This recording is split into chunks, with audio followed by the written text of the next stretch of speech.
Randy sir, good morning.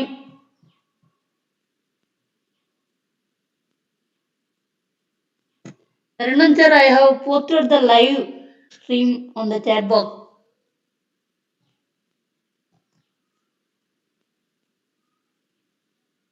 Great, ma'am. Thank you, ma'am. Thank you, ma'am.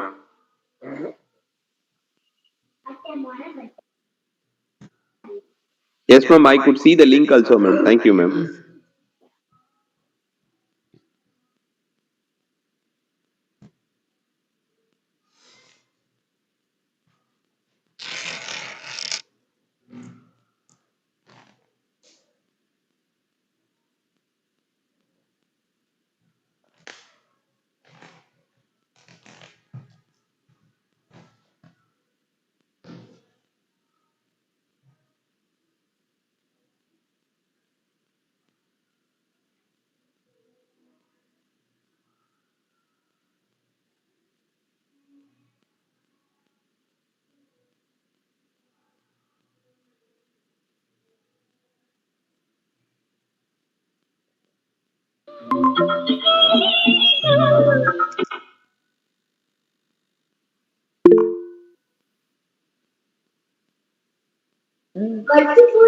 Good morning, sir. Good morning.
అది కన్నడగానా చెప్పు నాకు Kannadigas or Kannadigas is similar. Tamil Good morning, everybody. Sir, happy morning, sir. Welcome to you, sir. Morning Sharvan Yes, we will start the session, sir. Sure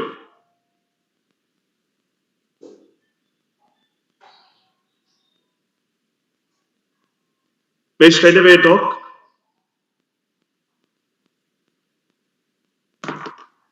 Hello? Hello? Sir, I will introduce you to this forum, then we can start, sir. Formal introduction. Yes, sir. Oh, okay, right. Morning, everybody. It gives me immense pleasure in extending a hearty welcome to all of you. It is indeed our proud privilege and honor to have our senior retired professor, Professor Sandar Shekhar sir from Vijayawada, who has graciously consented to be our resource person for the presentation of this international virtual seminar conducted by World English Language Learners, Teachers, Trainers Association. Shortly, we call it. It is a forum for professional development. We are super excited to have such a seasoned language trainer, communication skills trainer, freelance trainer on communication skills, soft skills, as well as Sar is he has got a serious bent of mind for research writing, as well as he is a columnist, short story writer, poet, such a multifaceted personality. We are so very happy and excited to welcome you, sir. Our sincere and hearty welcome to you, as well as hearty congratulations for gracing this occasion. Over to you, sir. Thank you, sir.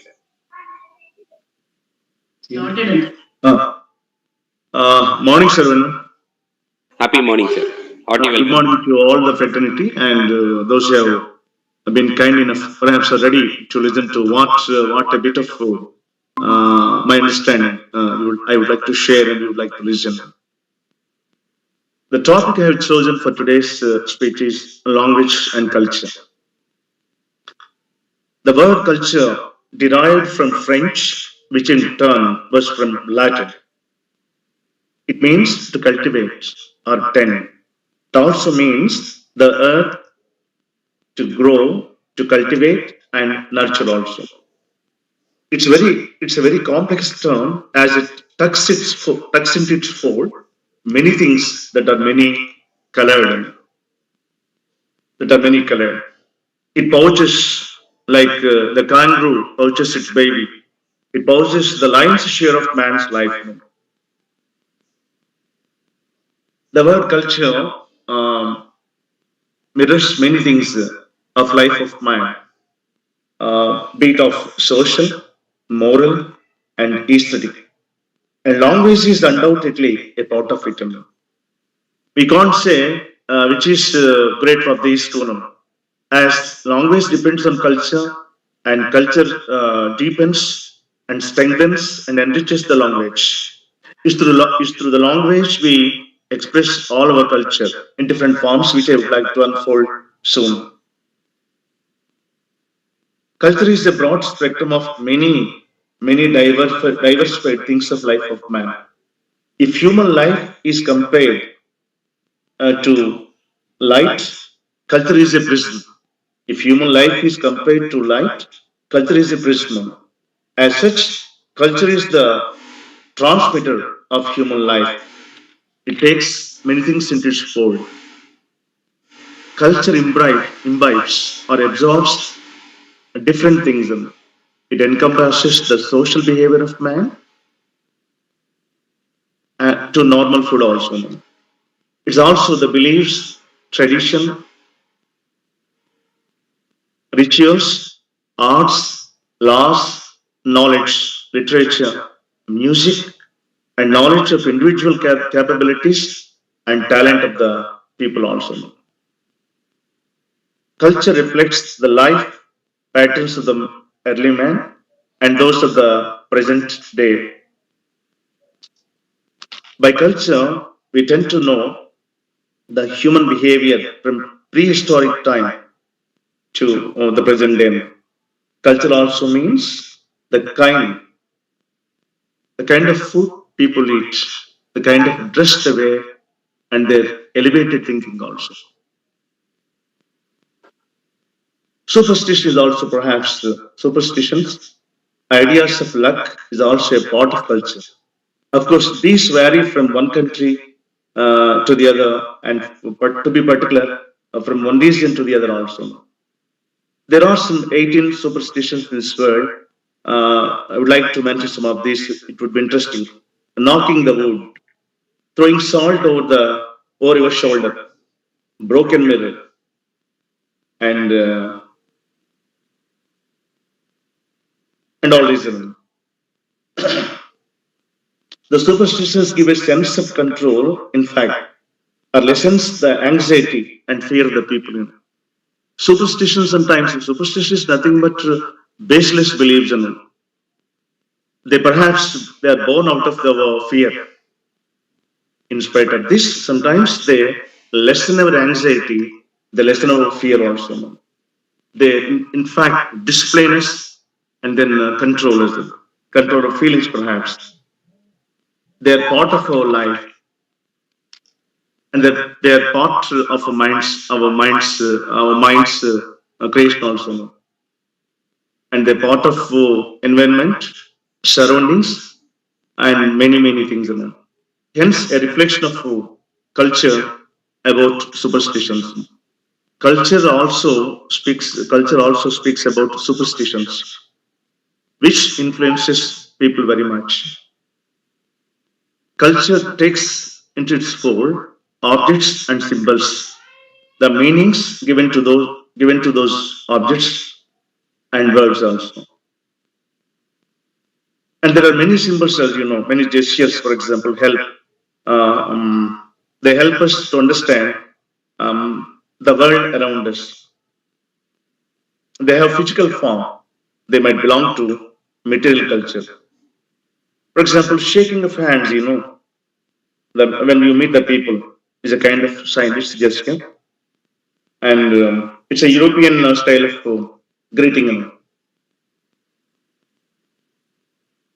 When a Saudi man who are very close happens to meet him, they may greet each other by touching noses. And Muslims do not perhaps make a physical contact with the members of with the same genders.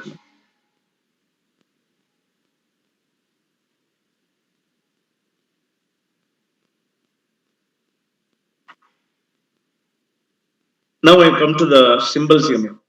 The cross of the Christians and the smearing of the sacred ash of vibhuti, something like that, on the forehead of the Hindu, the Nazi swastik, symbol, and so on and so forth. All these all this is a part of culture. And this Trishula or trident of Lord Shiva, it stands for Hinduism. It's a belief, and it kills the people. It destroys the people who are on the wrong way. So all the national flowers, animals, and national birds reflect culture. Our national flag also, for that sake. That's one of the reasons we are not there supposed to. We have to stand and at the time of it is being done. Culture lexically means the arts and other manifestation of human intellectual achievement regarded collectively. It also means the ideas, customs, and social behavior of a particular people or a society. There are different tribes. Each tribe, or perhaps each set of people, has a particular language. The way they speak, the way they eat, the way they dress is entirely different. They're varying from one to the other. Hence, there are many languages. Hence, there are many cultures. Culture also means the state of human and social culture advancement or development or organization. It's a culture means a civilization also. One of the connotations of that word. Culture culture when associated grows with the society. So culture and society, that is people, are inseparable. Both grow. As such, culture.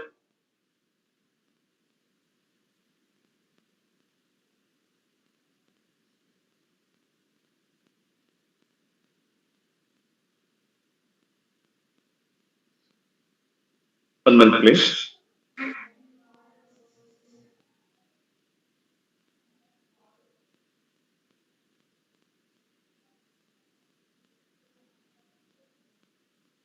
The culture of a particular people or the particular society, particular tribe is being shaped by its religion also.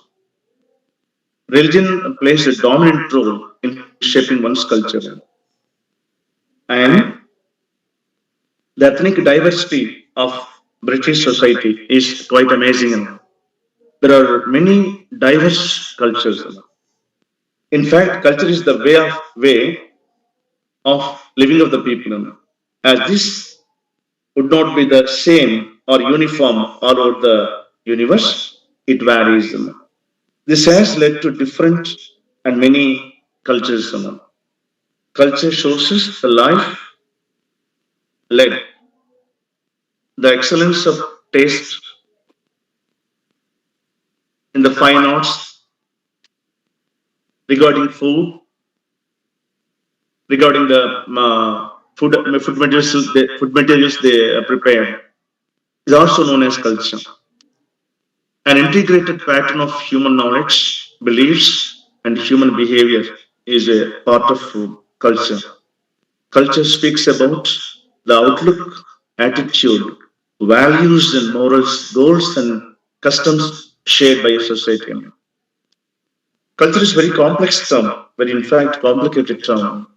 If at all we have to define what culture is, we have to talk about the way they dress, the way they eat the food, the way, the kind of food they take, and the way they worship the God, the way they believe in the things also. That's why the outlook, attitude, what? Attitude towards life, attitude towards human values, and attitude towards the society around it. In particular, attitude towards its community, towards its nation, and towards the entire world. And values. Perhaps man feels is dominant and supreme in this entire creation because of his logical thinking and all that. If it is taken for granted, he should care for values. What are the values then? Human values, kind, compassion, and sympathetic and empathetic, perhaps most of the times. Forbearance, understanding the different cultures, accepting the diversity of culture, accepting the people in spite of their color, caste, creed, and religion. All these are values, and there will be morals also. How can we be moral when you're honest, when you're integrated? Only when you awaken your, I don't say that when you, because you go to a place of worship, you cannot be moral, you cannot be honest. You should be honest, perhaps they help you to be so to some extent. But largely, you are guided by your conscience. It is your conscience that should make you moral, lead a moral life. You are answerable to your own conscience. Always you should keep in mind. There is a saying, man can deceive others, but he should not and he cannot deceive himself. If you find such a man who deceives himself, there will be no cruel person than that particular person. And goals and customs. What would be the goal? The goal here, I extend that goal, individual goals, the goal for the society and goal for the nations also. And when individual goals help them to reach to the heights where they want to be, and society goals in order to make in order to have the better society, establishing the better values, good values, morals in the particular society. All the people in the society should work together. That's why all elites, the society should not be silent when the occasion comes. The times of turbulence, they should raise their voice, and customs, and customs in each region. Should I say that each region has its own custom? Custom is particular to a set of people. So when you're talking about them, or when you are attending functions at their programs, you should oblige them, you should honor them, and you should value them. Since India is a diverse country, diverse people belonging to different castes, creed, and religions are found here. Different languages you can find here: Kashmiris, Rajasthanis, Sindhis, Karnataka, Kannadagis, Tamilians, Andhras, and many Indian, and many more countries. Diverse culture, diverse languages. Because there are diverse languages, there are diverse cultures. We should have forbearance. That's a human value. You should first of all try to learn about your own culture and assimilate it very well. And in the light of that, you should be able to study and understand and take the good from other cultures also. And a culture which does not, and a culture which does not leave its bad sides or bad angles, does not and cannot thrive in the society. It will be that particular path will be a blot on that particular culture. So the culture has to reshape and get reshaped and go on reshaping, rehashing it, like as we teachers learn and unlearn and go on learning. Religion exerts its influence on culture so much so that no country in this world is free from the religion, because people have beliefs in, and people should have a kind of there should be a kind of discipline and integrity and honesty in them. They should have someone who thinks that whom they think that superior to them. So that's why man has created God. That's my belief. Of course, some of you may not agree on that. God has created. Man has created God. So God has come from the imagination of man. Okay, so much so. Here I don't like to deviate from the path. I'm not speaking about whether God is created or one, or does he exist, or without whom this world does not exist at all. Okay, right.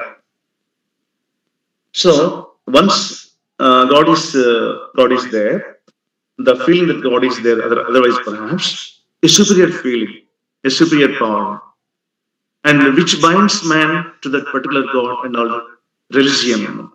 So religion exerts its influence on culture because it's religion strengthens, reshapes, and conditions the beliefs of the people. And it's sometimes religion sheds away the fears of the people also. Religion has a crucial role in giving cultural identity of the people. People get cultural identity because of its religion. Let's see how it does. Religion decides what kind of food, perhaps what kind of people, what kind of food they eat, and what kind of dress they wear, and what sort of food a particular religion of the particular people or country perhaps is it's is perhaps it's the religion that dictates a kind of food that is eaten or accepted as a wonderful recipe or the main food may not be eaten by others as the religion prohibits them. That's why non-veg and veg differences. Of course, it has its own connotations. I don't like to get into. My belief and my feeling is that what kind of food you eat depends upon the place where you're living and the food that is available to you. That's of the context. While non-veg is the staple food is to some, but some it is untouchable. Here, religion tells its followers what to eat, what not to eat also. In fact, people's way of eating and drinking is not part of a culture. It's a biological need actually. When you feel hungry, you eat.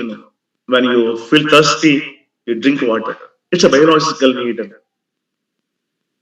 Does any religion in this world, any culture perhaps in this world, tell us to drink water, to take food? No. It's unconditioned reflexes of the body, biological need, should we say now.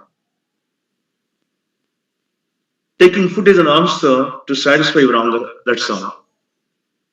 But the way or the procedure or the method perhaps we follow is a culture.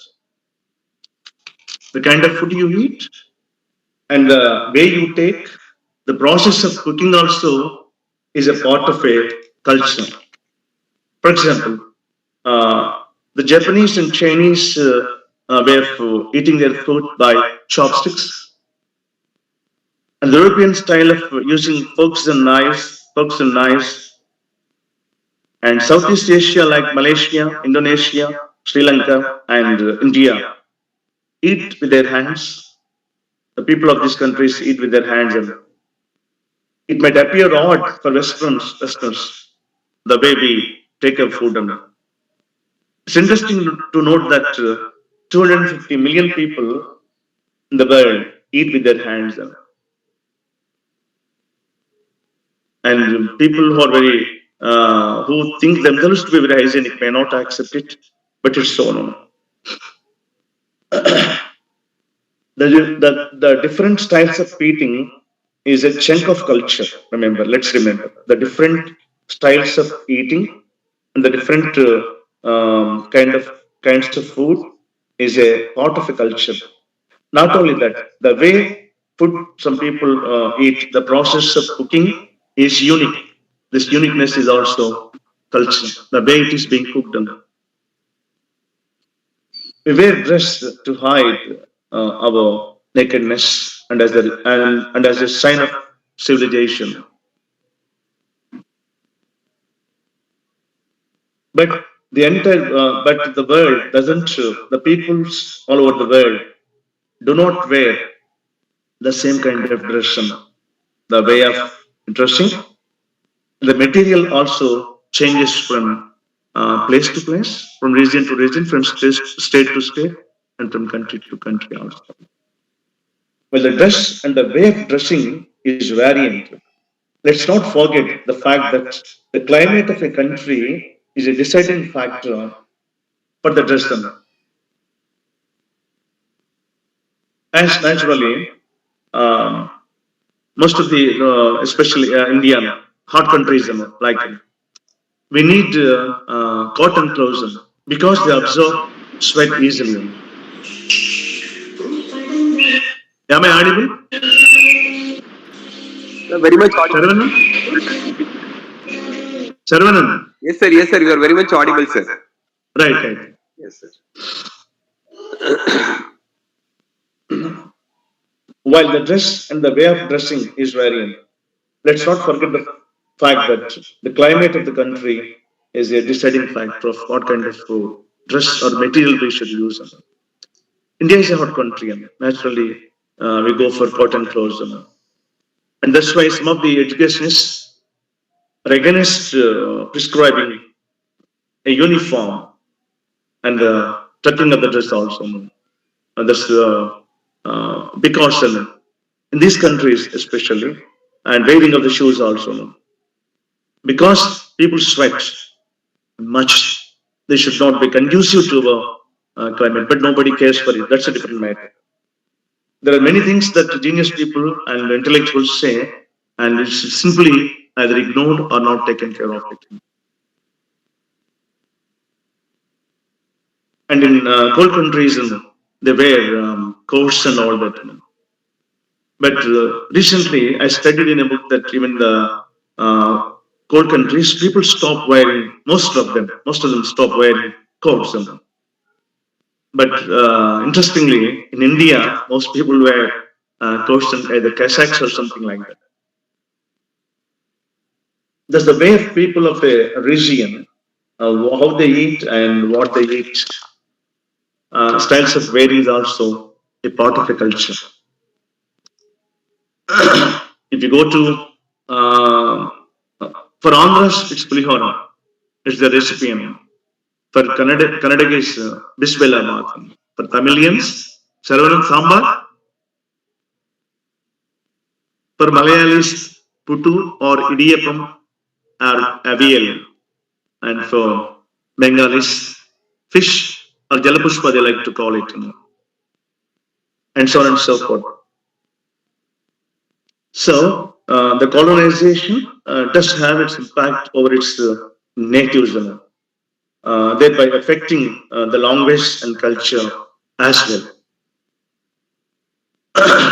Our India is the best example how our how incredibly transformed our education and religion, the British Empire, when they invaded us.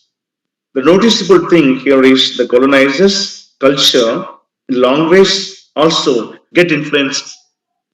What I mean to say that the colonizer, the country that invaded us, changes our culture, the long ways, and similarly, in the process, it also the colonizer also gets influenced by the culture.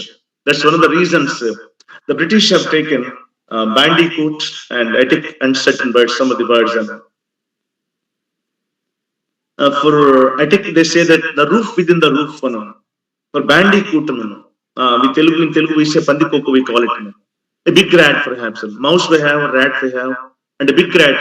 But big rat they do not have a word in it. So they taken this word. As most of us know that the English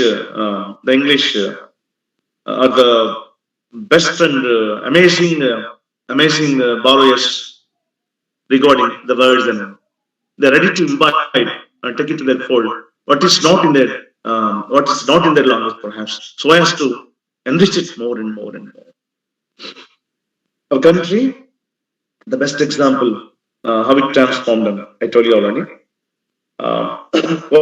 Colonization results in political, economic, and cultural and social changes. Mostly, Asia and Africa were colonized by European and Western nations. That's why the culture of Africa is varied and manifold, and many because there are many languages that are spoken, and there are many cultures also.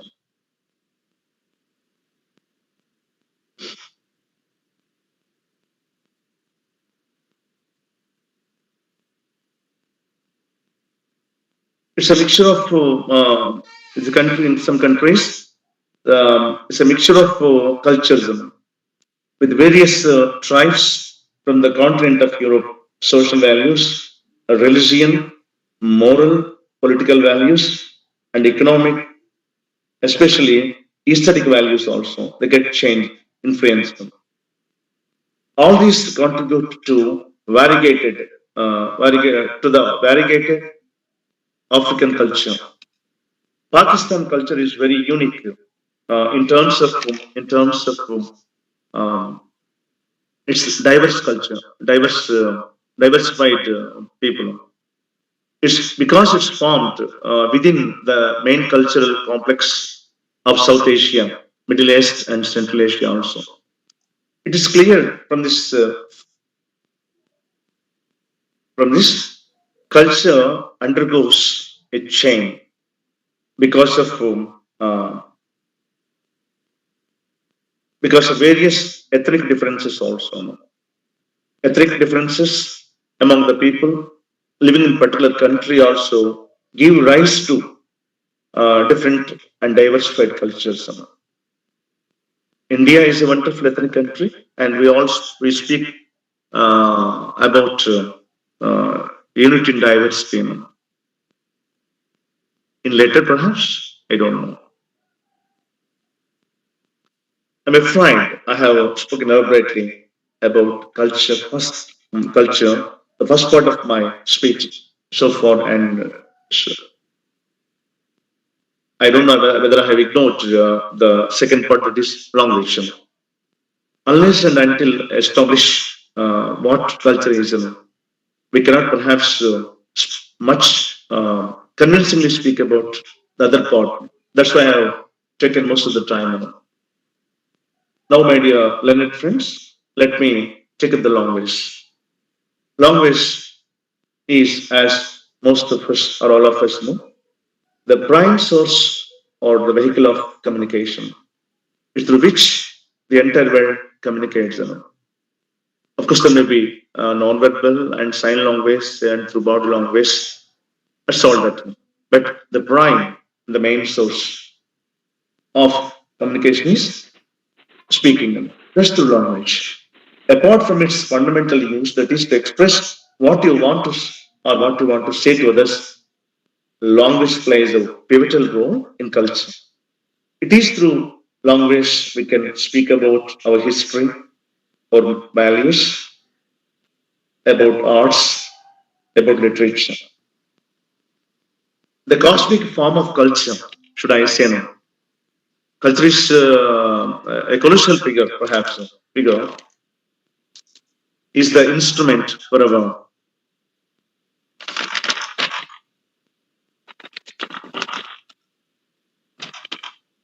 to express culture, to talk about culture, perhaps. And what we have spoken about so far about culture, about art, music, traditions, and customs, and religion, and music also, perhaps. And we express all this through in the form of letters, that is literature. That is, literature is nothing but expression of language. All the genres of literature, say short story, poetry, drama, and prose poetry, and whatever new methods of writing that have come into force recently also. They all, it is through language, it is through these genres we speak about the language, and we speak about the culture. Culture in its manifold about arts, music, science, technology, and handicrafts, about handicrafts, about the uniqueness of a particular tribes and all that, the way of dressing, the way of eating, and the way the climate influences them, the moral values, the customs, traditions, and all these things are it's through language we express out. Each influences language and culture are undivisible. Both grow on parallel lines. While language developed the culture and culture developed language, they are interdependent, should we say. One cannot live without the other. Each influences the other, and the process gets influenced. It does happen anyway, in any language. It's a natural process. Now, literature, what we speak about, be it good or bad and everything, is through language we express. It is found. In order to express that feelings or concepts or ideas,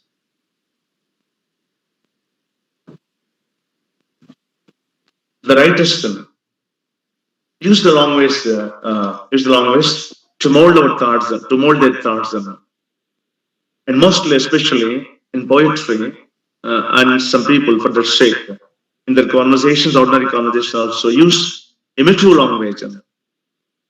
Imitative language, as most of you know, is the use of descriptive words. They're often adjectives. They can show the reader how an author or his character perhaps thinks about something, in order to evoke an emotional response from the reader. What exactly is, in fact, emotive language? It is it is important that English language is biased sometimes. This means, though the language is descriptive and may make the text clearer to the to the to the readers, the words are either subtly or overtly used in order to attempt to sway our opinions or something like that. I would like to quote an example here. The hungry peasants. First, I would like to say the normal one. The peasants, the poor farmers, the peasants revolted their landlord, revolted on their landlord. As it is, this sentence doesn't evoke any kind of response, emotion from you. It doesn't give you any emotion in you. Perhaps it does not stir any emotion in you. Let us observe this sentence by putting the adjectives, or what I meant to say, that by using the imitative language. The hungry peasants revolted the ruthless landlord. Once the sentence goes, the peasants is supported by the word hungry and poor adjective, and the landlord is being supported by ruthless in the form of adjective. What kind of impact it has? What the author actually wants readers to grasp is well executed. Is it not? The tiger sprang upon the deer. As it is, it makes impact perhaps. The ferocious tiger sprang upon the innocent deer. Once the innocent deer, you find an adjective, um, attributive use of adjective, innocent deer. The word innocent comes to your mind, and it raises a kind of pity towards you. You feel sympathetic. At the same time, perhaps you would be as ferocious as the tiger. The ferocious tiger sprang upon the innocent deer. See the impact of them.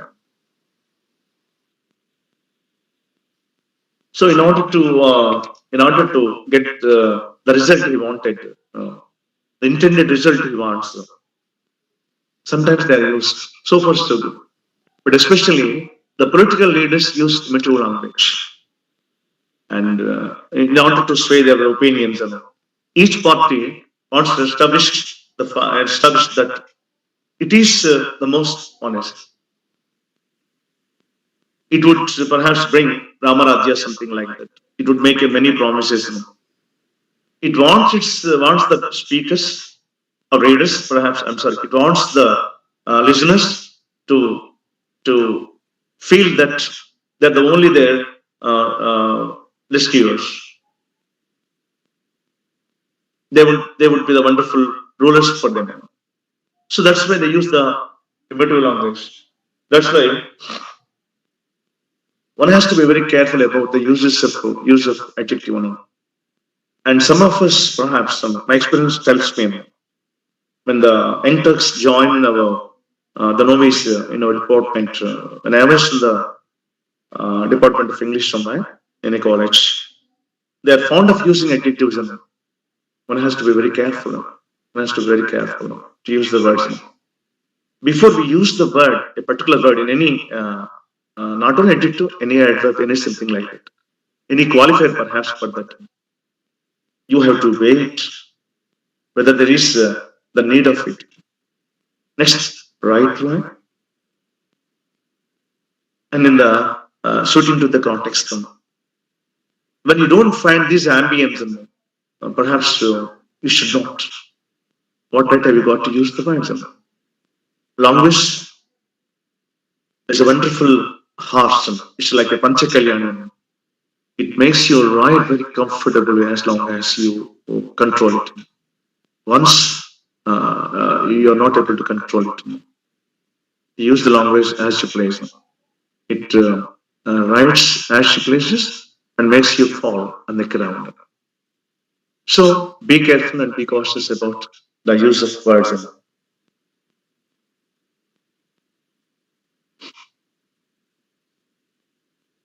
In poetry also, in poetry, people use immature language. Of course, besides semantic meanings out there, immature meanings out there, but mostly they use the immature.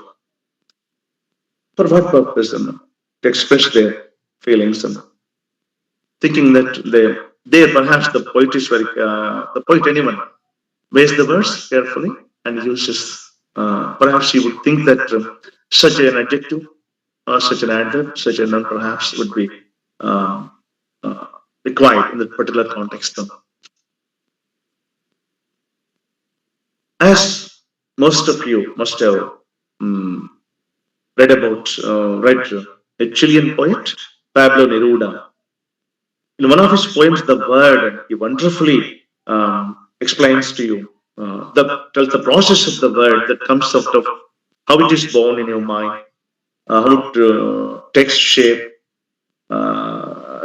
getting the required meaning and shape, and how it finally crosses the your lip portals of your mouth.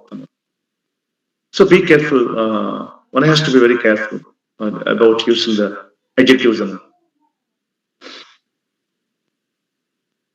As there is a saying regarding drama, on the stage when you were on the display of the wall, something like there is a gun.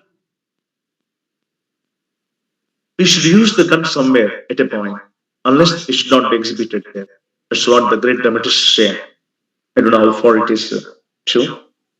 So let's not use. Let's use perhaps adjectives very discriminately.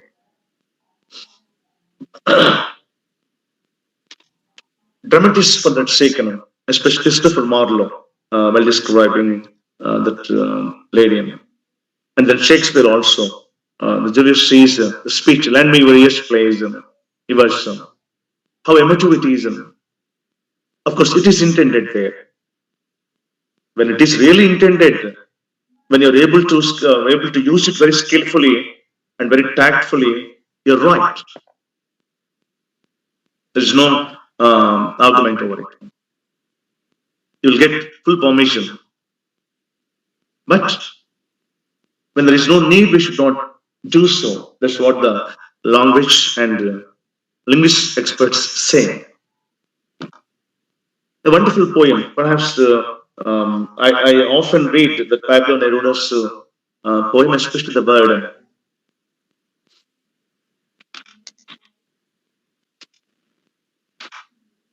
When a language dies, we lose culture. When a language dies, we lose culture. As you know, because language is spoken by the people, a set of people, perhaps a set of perhaps a group of people, a society, or a small country, whatever small volume it might be. So we lose people, culture, their entire civilization, and their literature, and their values, and their aesthetic record of everything, ideas, opinions, and most important, we lose the unique way of being humans. How can you expect a language? How can you bear a language that will be dead? It's going to be dead, perhaps. So, is language a part of our cultural diversity? Yes, language is essentially for expression, expressing culture. It helps in communicating values, beliefs, customs, And languages fosters feelings of group identity and solidarity also. Language is an inseparable part of culture and its evolution.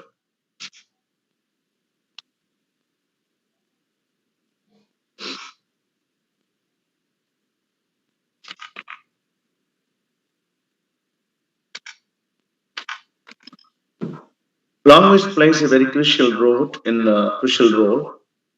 preserving and celebrating our cultural diversity. See, take India, take America, and some other countries. Language import its culture, the way people communicate with one another. Language builds relationships, and creates a sense of community, sense of assurance, and all that. Language used to transmit values, laws, as we have understood already that language is the very vehicle of our communication, our feelings, and all that. Language used to transmit values, laws, cultures, norms, and taboos also. Language, since it expresses and reinforces culture, influences uh, our personal identity also. Personal identity. Language is crucial. Language is crucial when it means communication and interaction with the people. Language not only reflects and expresses facts and observations, it also influences our attitudes, behavior. This that constitutes a vital co- uh, component of the cultural prerequisites underlying social development. For social development, we need culture. How can we express social reactions, social interactions? Is through the language. So language is a must for. Language diversified or linguistic diversity is a broad term used to describe the differences between different languages and the ways that people communicate with each other. India is a diverse linguistic country. There are many languages. Language is much more than the external expressions and communication of internal thoughts. Language reflects the life of man. It is a universal fact about the language.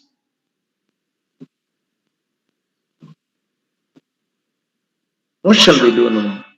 Our culture, first let us understand our own culture, assimilate it. Let's assume if there is any a bit of bad in it.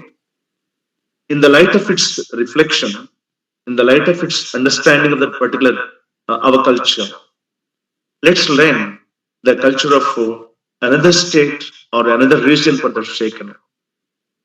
It helps us to understand the cultures of other languages.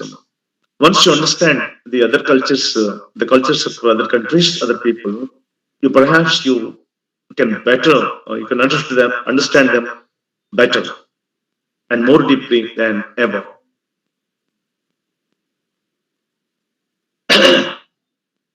The common mistake that most of us, common error that most of us do is we speak ill of other cultures, other languages also.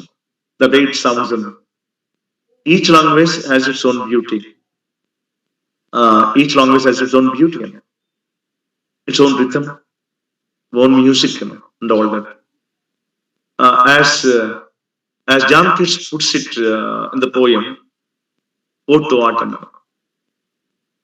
doesn't he console the cricket and certain insects not to get sad? because that particular autumn has its own music. So when a language dies, we lose culture. The entire civilization goes on. Literature also goes. That's what happens in the case of mostly in Sanskrit. Is Sanskrit dead language? Most people speak. Of course, in our Andhra, I don't know about uh, the syllabus, the syllabus recording, the intermediate level. Most of our students take Sanskrit as the second language. Because why? They don't allow for Sanskrit. They don't want to speak. If they just mug up certain parts of the very limited syllabus of that particular Sanskrit subject, they can score almost 100. How can you award 100 marks in a language? It's beyond my comprehension as an educationist. How many marks we got in our language at our BA level and MA level? 60. If you get 60, it's a very rarest thing, perhaps. It's the rarest thing, isn't it? So, for language sake, and these residential colleges have gone to the state of dictating terms to the government and to the intermediate board in most of the places also. And what happened? Don't you have the broad mind to invite Sanskrit? It has given life and livelihood to many. Okay. What about the plight of Telugu teachers? They lost their jobs. Since there is no vacancy for them, there is no post for them in anywhere in their entire Andhra Pradesh when it was undivided. They were absorbed into administrative side, the offices. They have to work there much against their constraints because they like teaching, they like learning. That's why we should not let the languages die. If you allow it, we are losing a wonderful culture of it and civilization and wonderful literature the people have produced and wonderful ideas also.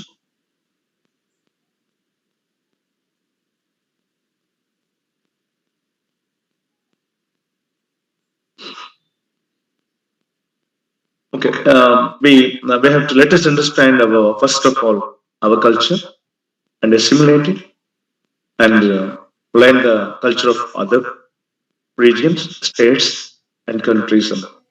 It gives you a broad outlook.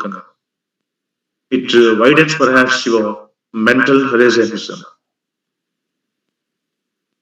and perhaps you would bear the you'd bear the differences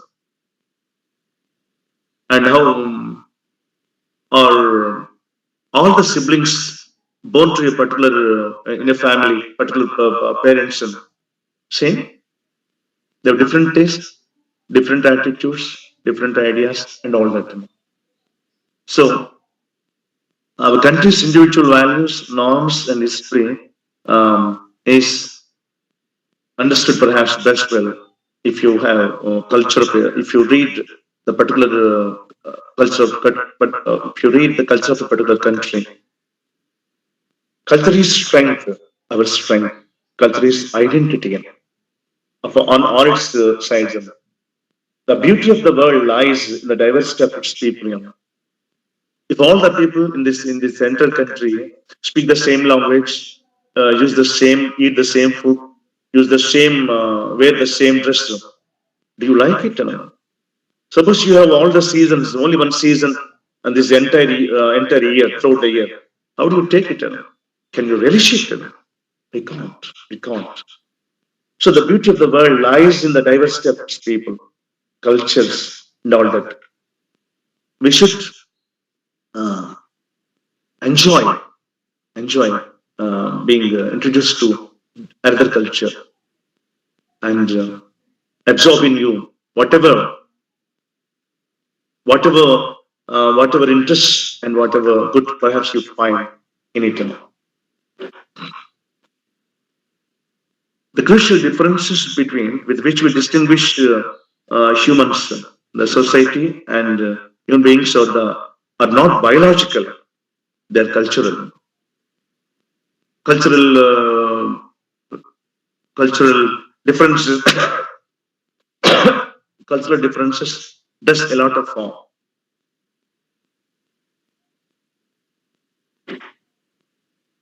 Cultural differences should not separate us from each other, but rather it should bring us together, make us strong, make us thoughtful, make us wise, keep upholding our human dignity. Culture is a way of coping with the world by defining it in its detail. A nation's culture resides in the hearts and in the souls of its people, says Mahatma Gandhi. So, in order to preserve your culture, in order to pass it on, the culture, your culture, great culture, perhaps whatever claims you have about your culture, to the next generations, you have to preserve it. In order to preserve, you have to create it. So let's create a wonderful culture with the help of languages and by promoting arts and all that. Arts in all forms and dance, handicrafts, and paintings, and many, many things. So let us do so now. So, as I would like to quote Mahatma Gandhi once again, a nation's culture resides in the hearts and in the souls of its people, says Mahatma Gandhi. With this, I conclude my speech. Over to Saravanan. Saravanan, thank you very much for having given me this opportunity and say a few words about how I have understood language and culture. Thank you very much. Over to Saravanan.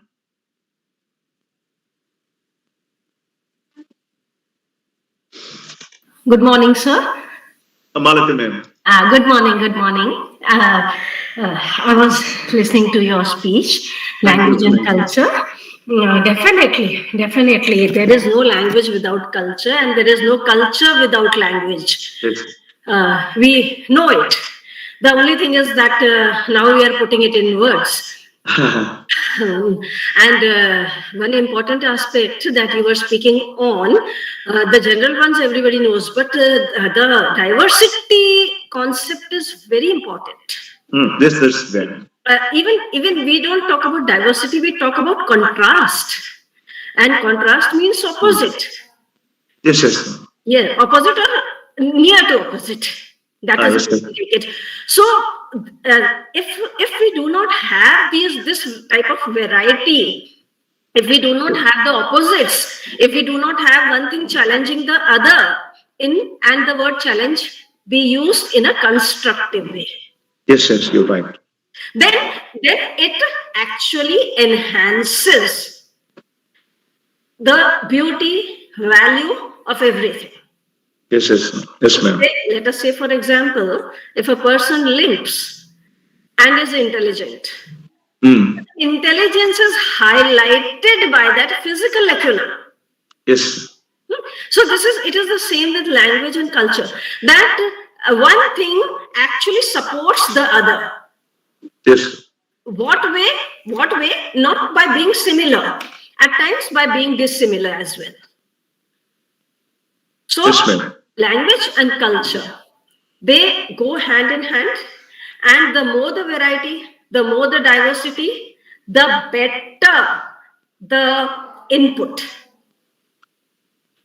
So, language and culture are the breath and body of each other, perhaps. Yes, sir. And one cannot live without the other. The body would not survive without the breathing lungs, perhaps. The lungs would not be there. If the lungs are there, body is not there. No use. Exactly, sir. Exactly. So that is what I was taking in, and it was a great takeaway from your today's session. A wonderful beginning to a Sunday morning, sir. Congratulations. Thank you, ma'am. Thank you. Nice talking to you.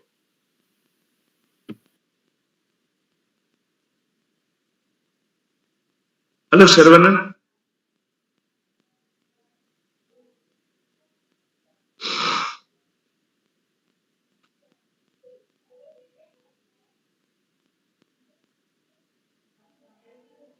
Sir, if you have to take off for tea or coffee or something, because Uh, you've been speaking for one long hour, then please make yourself comfortable.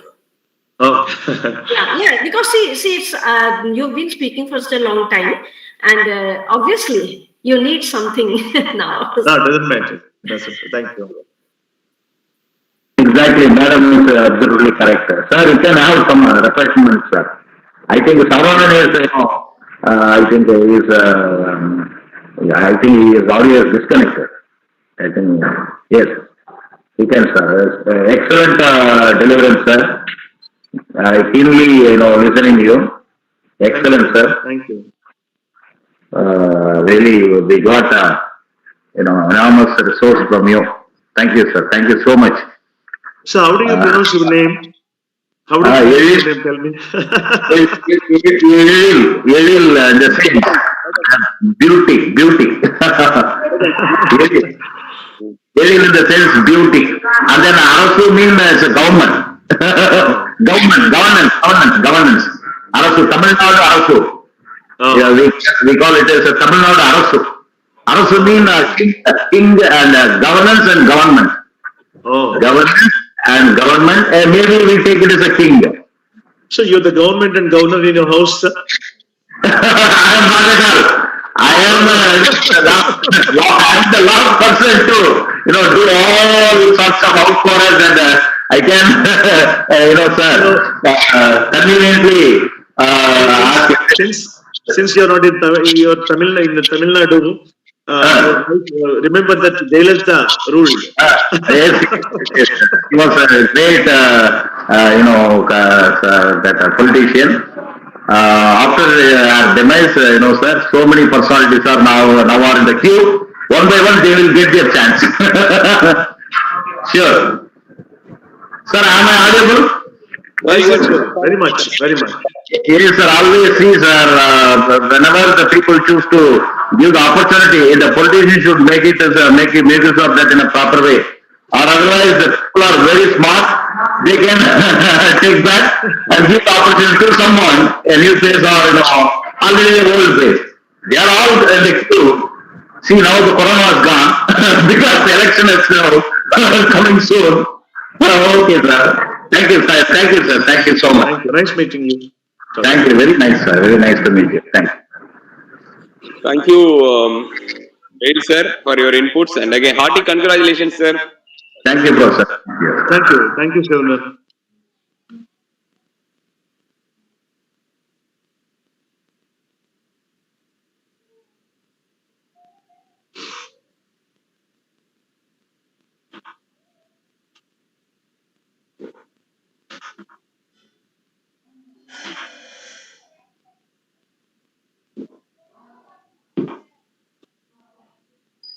The floor is open for discussion. Whoever has got any points to add on to whatever our professor has presented, you're most welcome.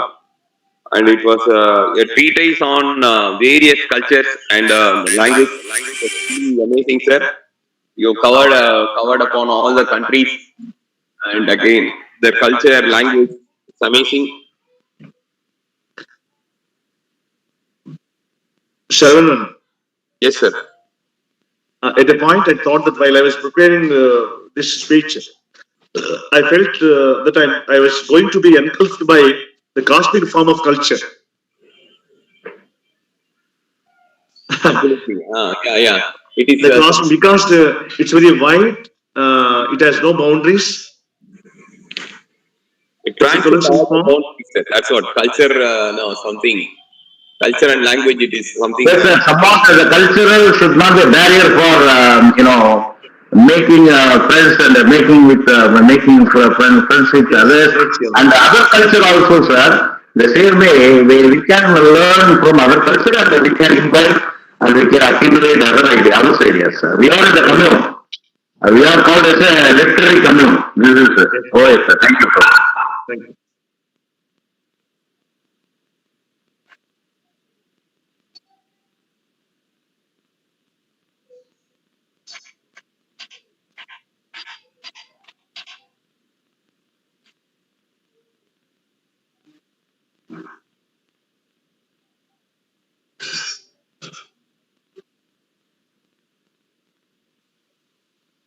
Saravanan, Yes, sir. Yes, sir. I am with you, sir. you are better let the time go to another next speaker I'll announce, sir. Yes, sir. because that's better, you know. Yeah, yeah. Sure, sure.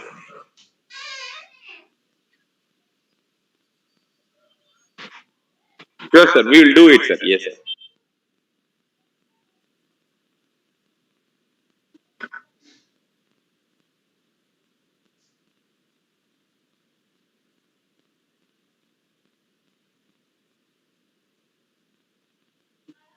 Ramesh, hello. Hello.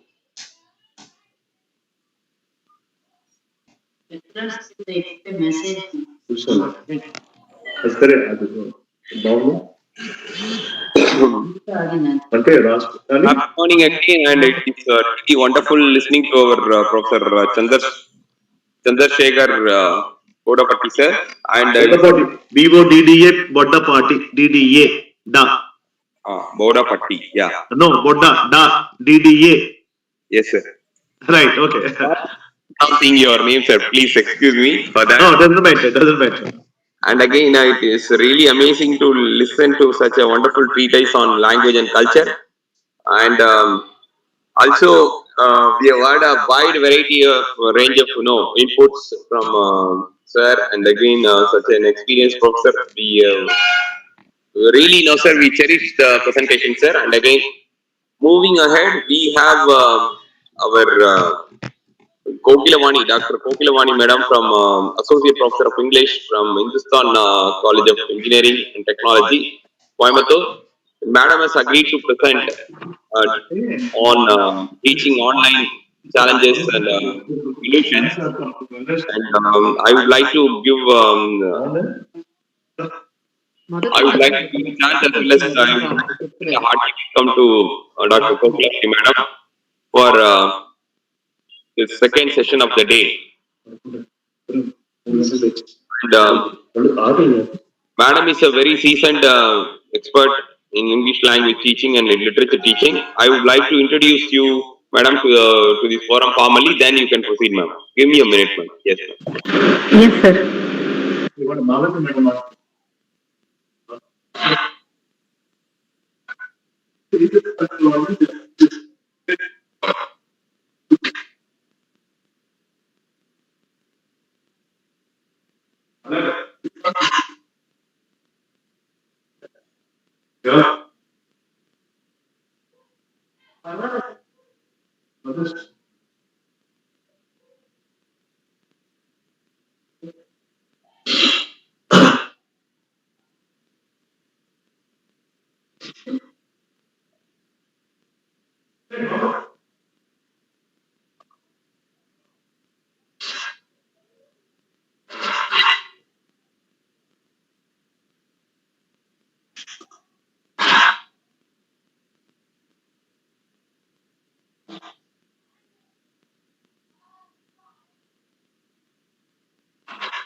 Good morning, everybody. Our privilege to present Dr. B. Kokilavani Madam, Engineering Technology, who was graciously consented to be our second presenter for this international virtual seminar on English language, cultural language, literature, linguistics, and cultural studies. Madam has got very wide range of experience, and again, she is into research writing and journal paper writings, and again got her papers published in lead journals of both that is Scopus and non-Scopus journals. And Madam is uh, known for her research bent of mind, and again her research journal papers feature major publications and anthologies, Afro-American literature, post-colonial literature, international fiction review, and notes on contemporary literature. And Dr. Koklavani Madam she's a reckoning force in the workplace, inspiring people to work hard and succeed with their optimistic attitude and never-ending enthusiasm. During the previous pandemic, she organized over 30 online programs, webinars, seminars, and national and international conferences. Big salute to you, ma'am, and hearty congratulations to you. You have made such an impact on the society by contributing in the field of learning and development, as well as inspiring others by showing the way to this world. And so very happy to present you to this Velta Forum. And hearty congratulations once again, and happy to welcome you, ma'am, again once again. And without taking much of time, we are handing over the session to Dr. Kokilamani Madam, Associate Professor of English, Hindustan Institute of Technology, Coimbatore. Over to you, ma'am. Thank you, ma'am. Thank you so much, Saravanan sir. Nice to hear about a brief note on me.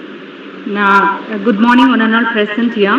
On this auspicious special day, your presence are here for listening to my seminar. Thank you so much, all the attendees. Thank you for having me.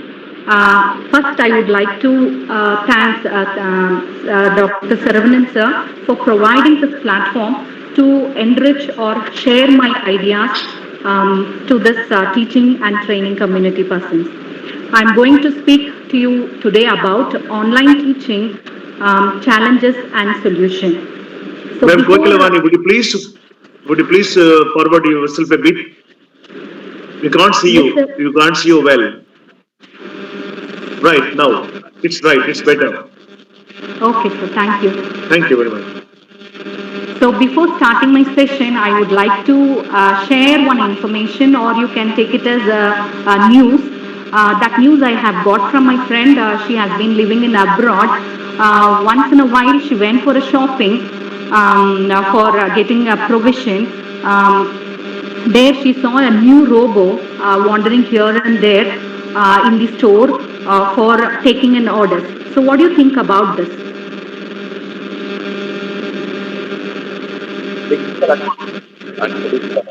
Technologically, that is replacing human beings with robots. Again, Yes, sir. Absolutely correct, sir. So, threat to the human beings, that is, jobs are being deprived. That jobs are being taken over by machine learning and all.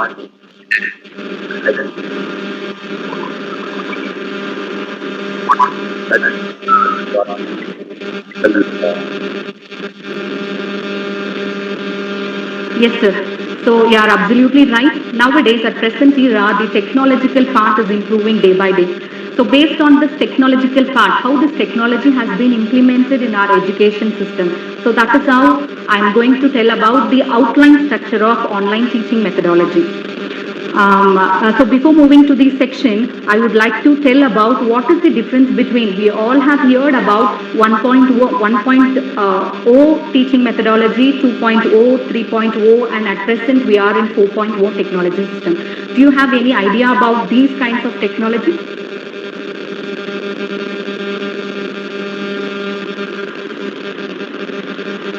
Have you heard about 1.0 teaching or 2.0? 3.0 or 4.0 technology. So this is this is nothing about in our education system. It has been segregated into three types. It is called as pedagogical learning, andragogical learning and pedagogical learning. So, in the technology side, 1.0 teaching methodology comes under a pedagogical learning part. So, what is pedagogical learning? So, pedagogical learning is nothing but what we are doing at present situation to our students. So we will be delivering a lecture based on the syllabi what we have structured. So we will be delivering the notes to the students, and as well as we used to guide step by step to our students. That comes under 1.0 system. In a short way we can use, or short phrases we can use, that comes under a spoon feeding technology. So even today, even at this present situation, we used to teach students in a spoon feeding methodology. So what is the difference between 2.0 and 3.0? So 2.0 and 3.0 technology, it comes under in a different cadre, that is called as how we are moving with our social networking system or collaborative learning, project or project-based learning with the help of web tools. So at present era, in this pandemic situation, we used to dealt our teaching methodologies with online teaching part. So if we give a lecture, 1 hour lecture, definitely our student group, student community, they won't give their 100% listening in our topic. So what we can do in this sense, we can use the new technological system. There are more number of technological tools for education part. So based on that technological learning, we can implement our education system in an easiest way. So that based on this technological learning part, the students can adapt, or they can be sit for a 1 hour class system without getting bored. They used to listen to our teaching methodology system. So now I move for the slide. I'll just present my slide.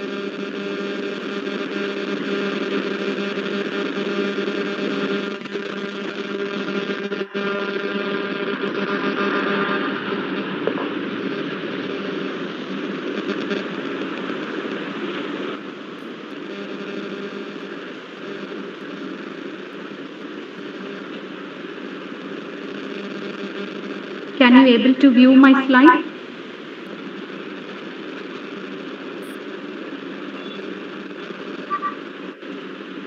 Sir, can you able to view my slide? Thank you, sir. So this is my today's topic, teaching online challenges and solutions.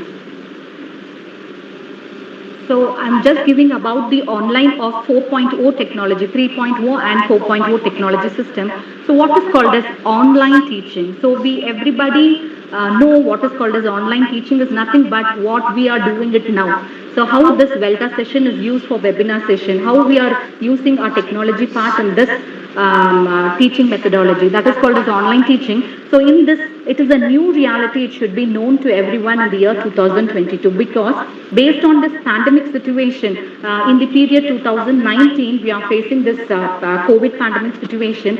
From the period 2019 till this time, we are moving our education system with this online technological part. So what we have to do, we have to being a teacher community, we have to learn what all the tools that has been introduced by the new technology part. So based on that new technology part, we have to teach to our students.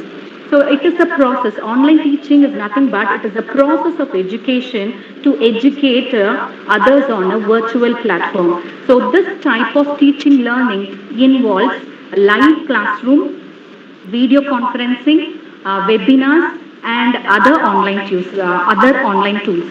It also provides a lot of freedom to individual to learn, teach, and develop skills at their own pace. So this online teaching, coming to teaching 1.0, what this 1.0 cadre is giving is, the sender used to receive the message, and based on that receiving, they used to give the response to their teacher or mentor, and they used to regenerating in the sense, if it is wrong, we used to feed the students in the right way. So that is called as teaching 1.1, 1.0. So if we are moving with teaching 2.0 or 3.0 section, so what that analyzing has been done by the researcher.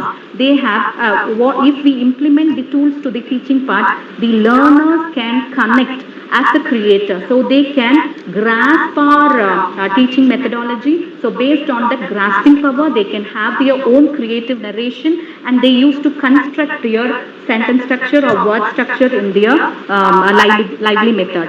So they can learn as a teacher, or they can learn as a connectors, or they can learn as a producers, even though they can research in their own field. So what is this andragogy and pedagogical learning explains about? So all this 1.1 teaching explains about the pedagogical learning. What I have said as spoon feeding is called as pedagogical learning. What is called as andragogy and pedagogical learning? So at present situation, a few institutions are moving with andragogical learning. So whatever the syllabi has been structured for our subject, so we used to give a few tips to our students, remaining cadre, remaining fifth. Ma'am, Kokila Yes, ma'am. ma'am. Am I audible? You are audible, ma'am. Are you Yeah, sharing totally. your screen, ma'am? Yes, ma'am. I'm presenting my No, screen, no, ma'am. ma'am. It is not visible. We waited for some time.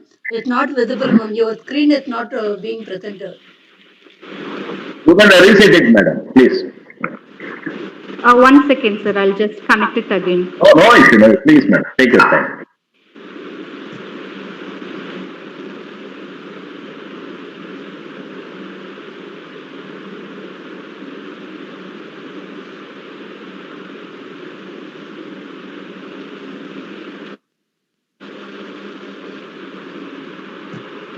Yes, ma'am. Now you are presenting. Okay, ma'am.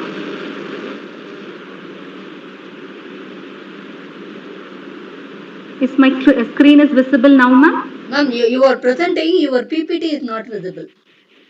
Okay, ma'am. Now it is visible, ma'am. Can you view my PPT, ma'am? No, ma'am. I think you can share your screen, madam. Would you go for mobile or laptop, madam? Is it? Sir, I'm using my mobile phone, sir. Oh, yes, madam. Share full screen, madam. Share full screen and click Ma'am, the OK. you just close it. You open the PPT, ma'am. Then it will be visible. Open the PPT, ma'am. Oh, okay.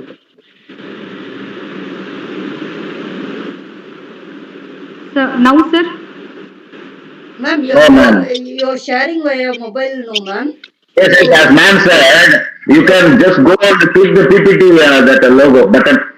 Then, so I think the screen will be displayed. You open the PPT on your mobile screen, ma'am. Then it will be visible. Or if possible, can you share the PPT to us? We will share it too. Yes, ma'am.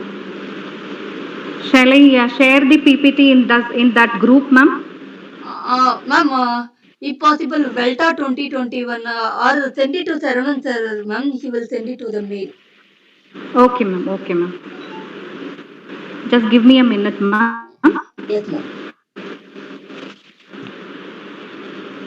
Ma'am, mail ID is Velta WELLTTA Velta 2021@gmail.com.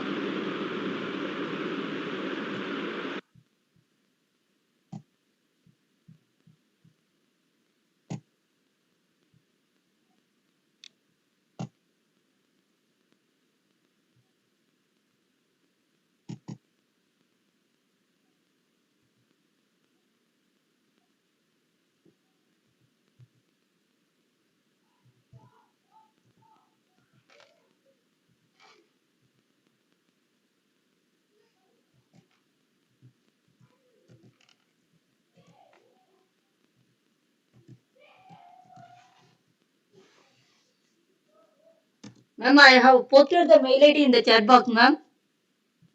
So to that mail ID, you can.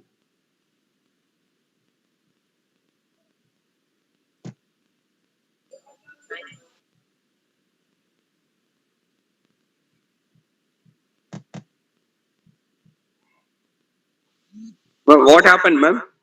Sir, ma'am is sending her PPT to Velta mail ID.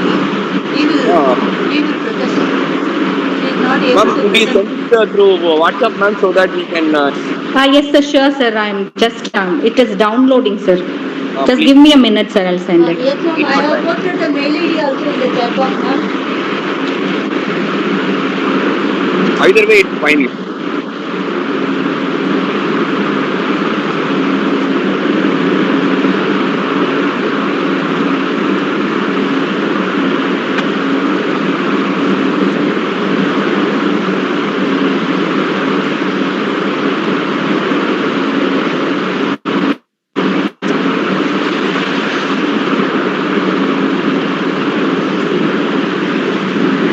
So, Saravanan, sir, I posted my PPT to you, sir, in the WhatsApp.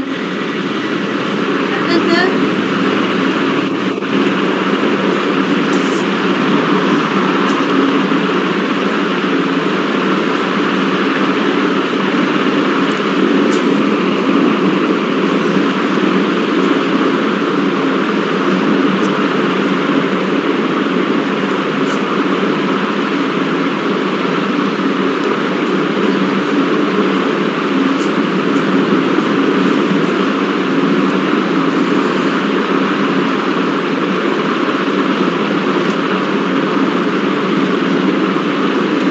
Saravanan, sir? Ma'am, once again, ma'am. Saravanan, sir.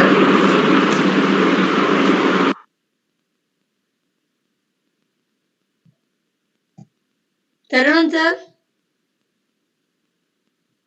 Yes, madam. Ma'am, I've sent you the PPT. You sent it to the Delta mail ID, sir. Delta2021@gmail.com.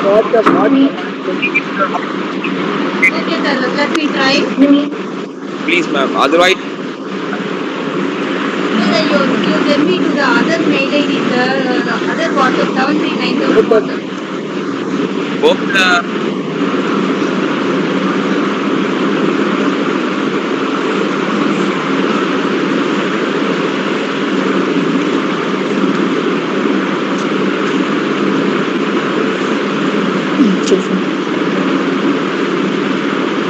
Ma'am, Valli ma'am, could you please tell me the mail ID, ma'am? Ma'am, I'm sending it, ma'am. Don't worry, ma'am. I'm processing it. Okay, ma'am. Okay, ma'am. Go ahead, ma'am. Meanwhile, I'm typing.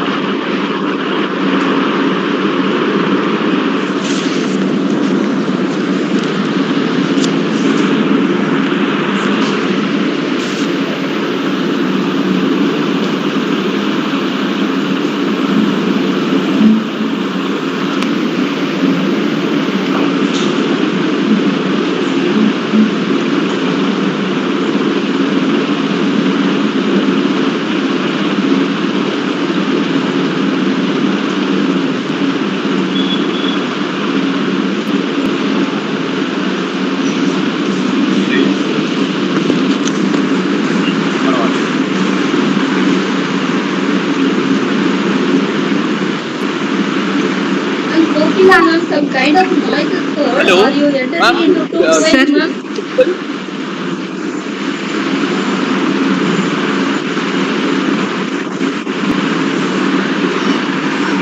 Yes, sir. It is visible, sir.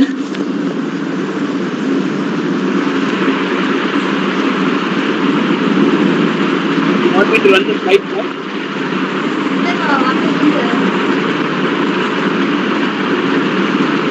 So it is not visible.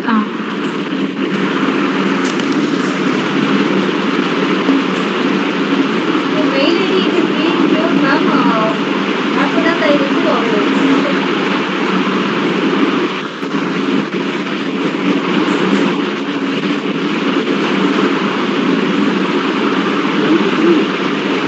எனக்கே தெரியலையே we are sharing the screen with everyone னு தெரியுது It is the once again with your screen.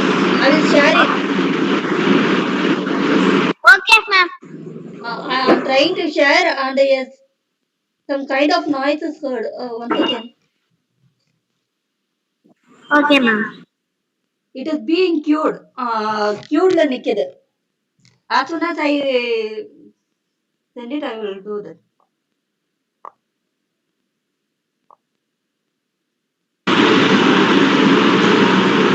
Ma'am, shall I try again, ma'am? Yes, ma'am. You try on your side. Meanwhile, because it is still in the alpha. I'm trying to send it to the Veda mail ID. Kokila ma'am, if possible, send it to my mail ID. I'll share it. Okay, 1 second, ma'am.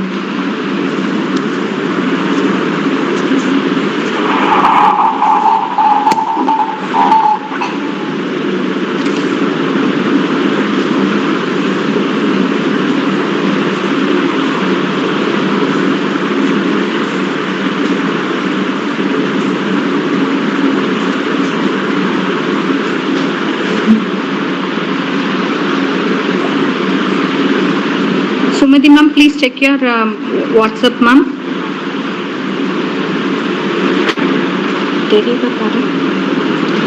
Ma'am, could you share it to my mail also so that I've opened my mail, personal mail? Mail I'll try. It's not possible, ma'am? Yes, now it is visible, no, ma'am? Yeah, ma'am. Now it's okay, madam.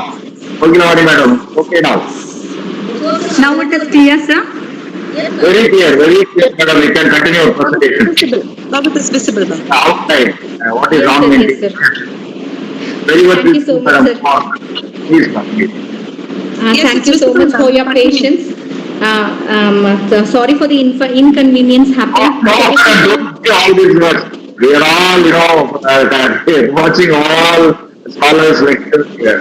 Thank you. Yes, sir. So this is the best example of learning technology part. So this is how it happens.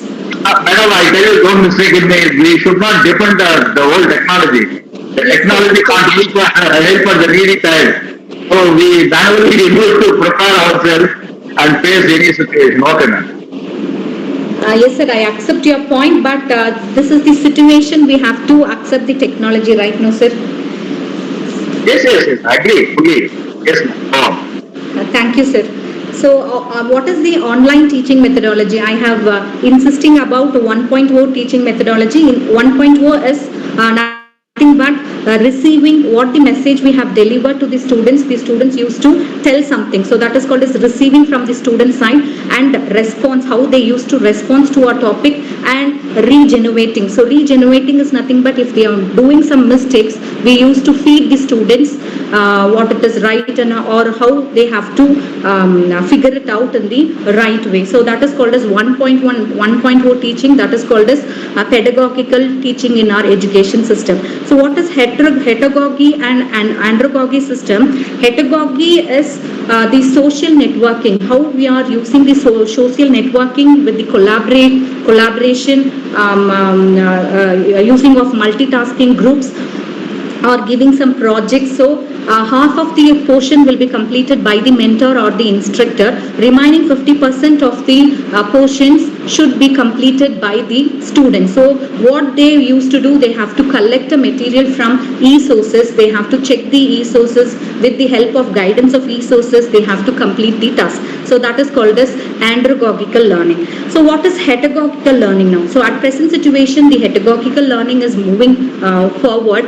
So heterogogical learning is nothing but learning. Their students used to learn as a teacher, or learn as a connector, or learning as a producer. So full they used to research as a guide.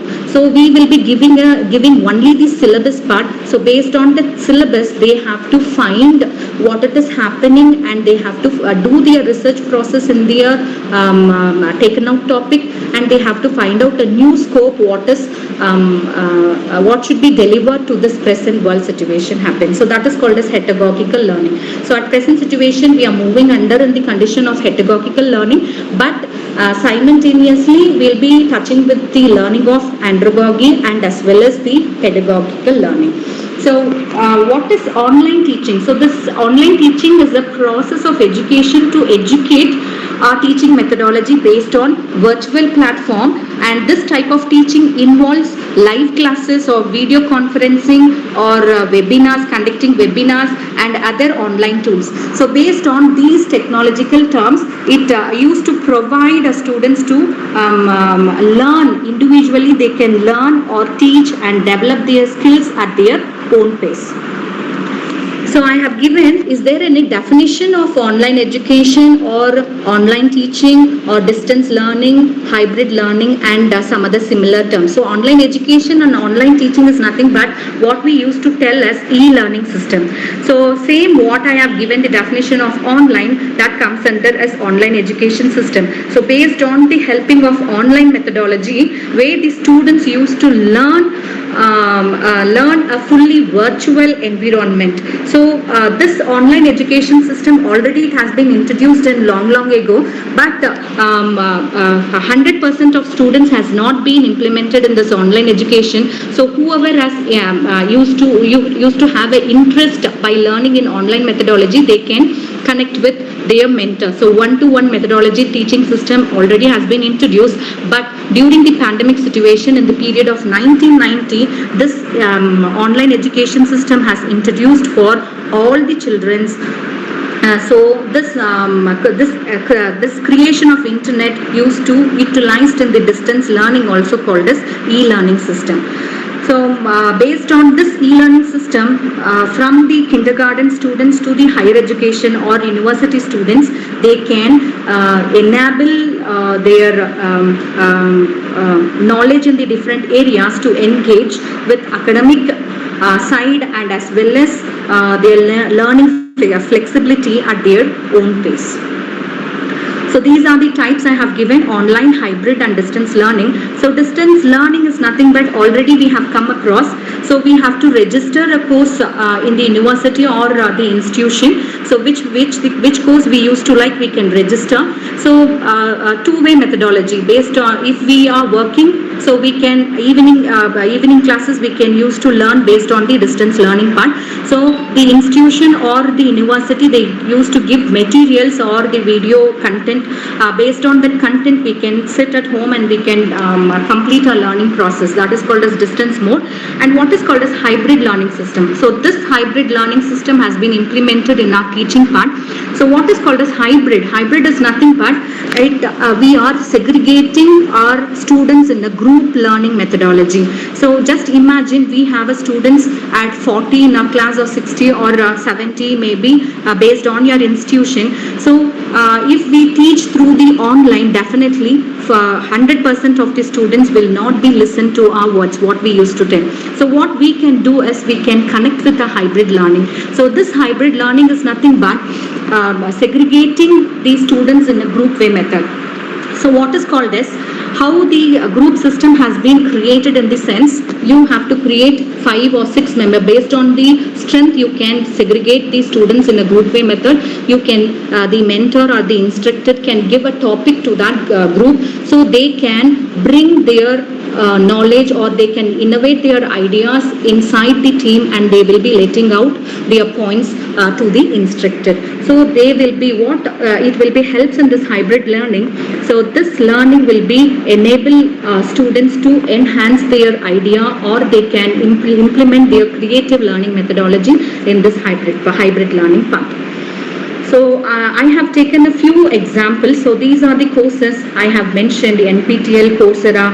All the teacher fraternity has been come across all these online courses.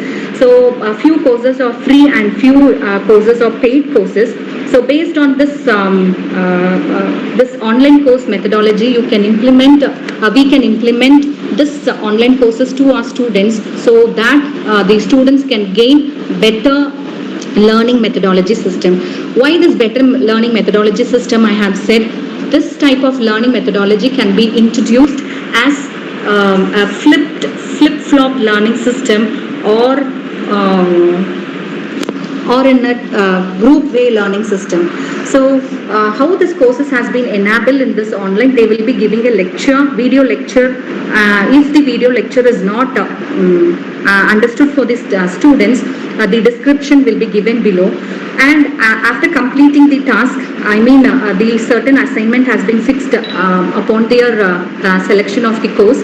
So once the first assignment has been completed, so based on the task, they have to complete the assignment. So assignment in the sense how we are giving the question in our day-to-day life system, not like that the question will be setted. So this question will be setted in a different way.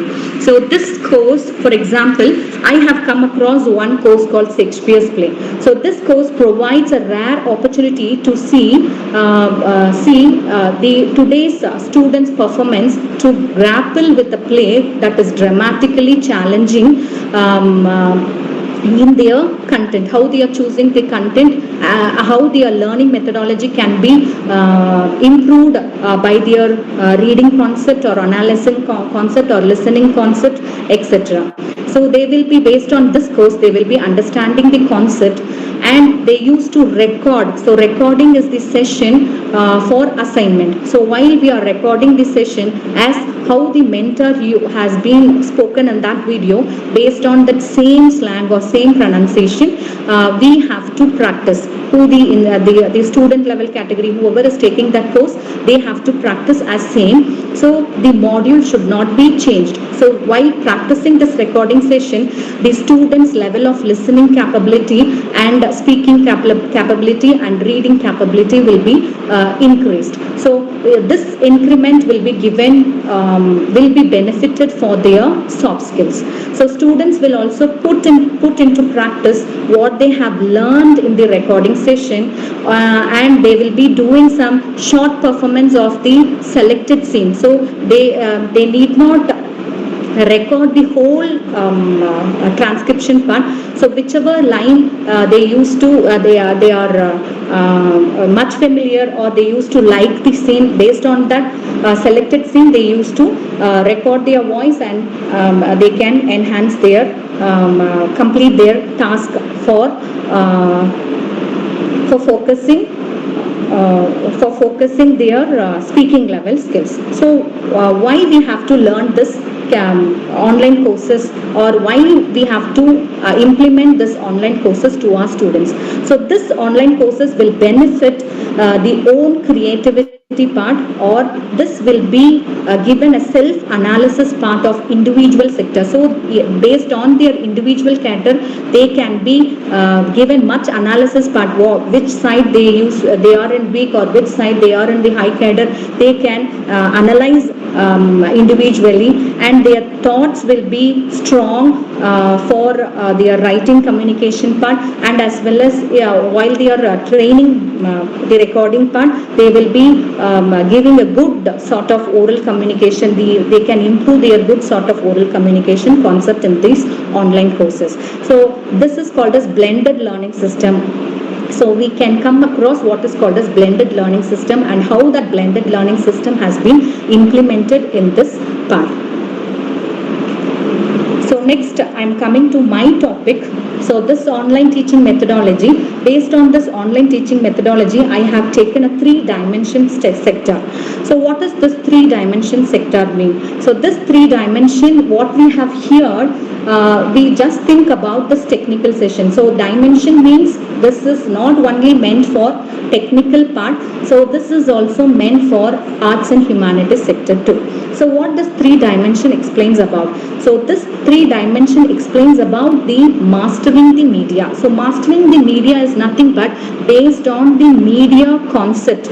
Media concept in the sense we'll be giving a video, a selected video to the students. Based on the listening of the video, they will be gaining something. So the new creative or new ideas can be implemented inside the students. So the concept will be differ from each student. So that is called as mastering the media. So this mastering the media, it explains about the cognitive learning system.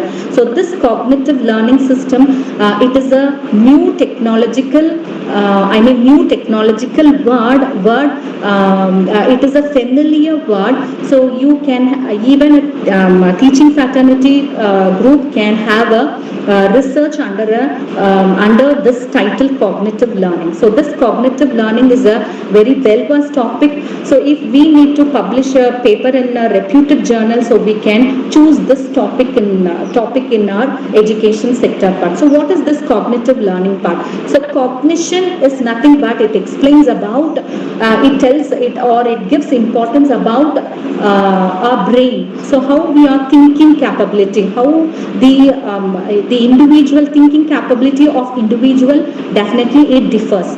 So based on the individuality, how the concept has been adapted in their brain. So based how the adaptation has been, or how the process has been undergone in the neurological part, so that part will be delivered by the students. So that is the level we'll be checking out, how the students have to improve or not, or which level, or these we or our students, we can segregate the cadre of the students, whether they are in the high level or in the medium level, or they want to have an improvised part in that media cadre.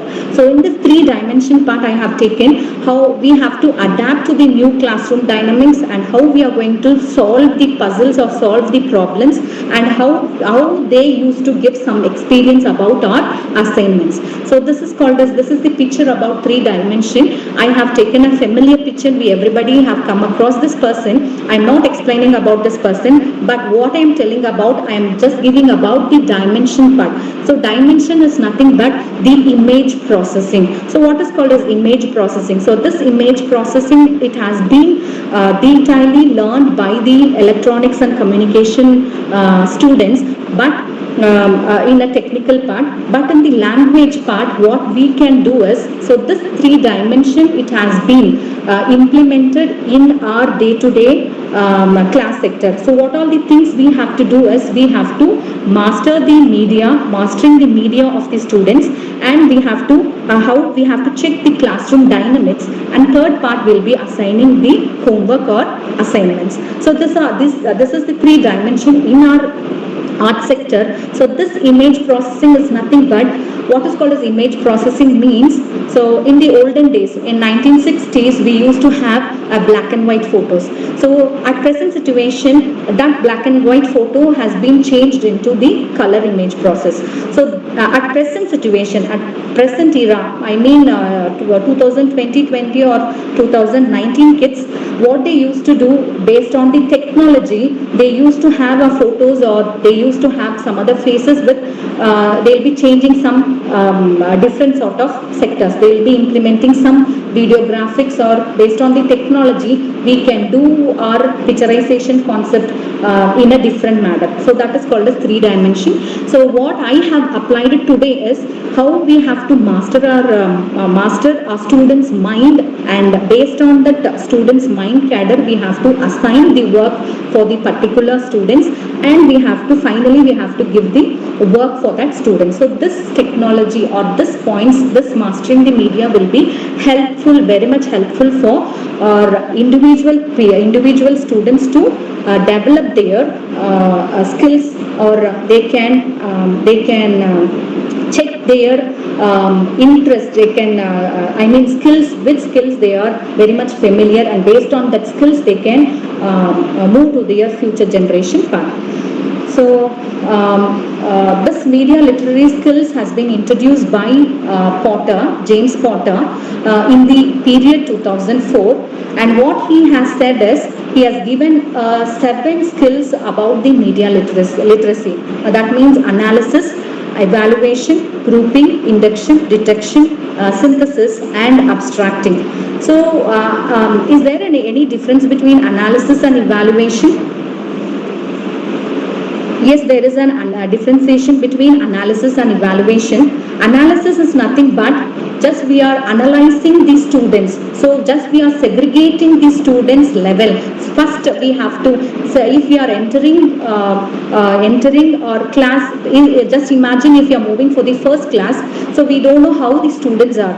So we have to analyze how the students cadre, we have to analyze how the student sector is. Based on the analyzation, we have to segregate the group, and we have to create the syllabi for that segregation of that group, and we have to come forward for our education part. So that is called as analyzation. So this analyzation teach the skills separately, and practicing based on the examples, and finally we can go with the conclusion part, and this will be given as an assessment part. So what is called as evaluation? So this evaluation is nothing but we are evaluating. So once the analyzation has been done, we will be allocating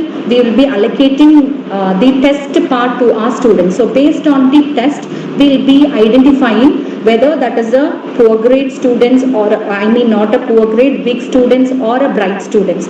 So what is important in this analyzation is the two assessment is important in this evaluation method. One is summative assessment and is formative assessment. So what is called a summative assessment? Summative assessment is often set at the end of the module. For example, due to the time construction, if we don't have time, we will not have been an interaction classes. So what we used to do, we the teaching fraternity, we used to think in our mind, first we can complete our portions and after that we'll be having some discussion relevant to our units or relevant to our topics. So once the unit has been completed, at the end of the unit, we'll be having a test to our students to check their evaluation. So that is called a summative assessment test. So what is called as formative assessment? Formative assessment is focusing on informing the learners and the teacher whether the subject is understood or not. So how can we check whether the subject is understood or not? So in between, we have to put a question to our students community. So if the question or if the answer has been given from the other side, definitely we can guess the individual students are listening, or it is an informative session or some other positive things we can use to guess in our mind. So this formative session, in between we have to put a question or we have to ask a question. So based on that questioning and answering, whether it is right or wrong, we doesn't mind. So some answer should be come from the other side. So this is called as formative assessment. So this formative assessment, what you can do is, if we just put a question, definitely they won't answer. So this methodology, what methodology can we can implement is the gamification method can be implemented in this evaluation methodology. So next is group methodology. Group is nothing but we have come across a group discussion part. So how that group discussion has been carrying over, based on the grouping system, we can analyze our group. That groupism can be learned how they can lead a team, or how each and every individual will be coming from the different concept. So this will be helping, the grouping methodology can be definitely help to our students. And next is induction. So what is called as induction and detection?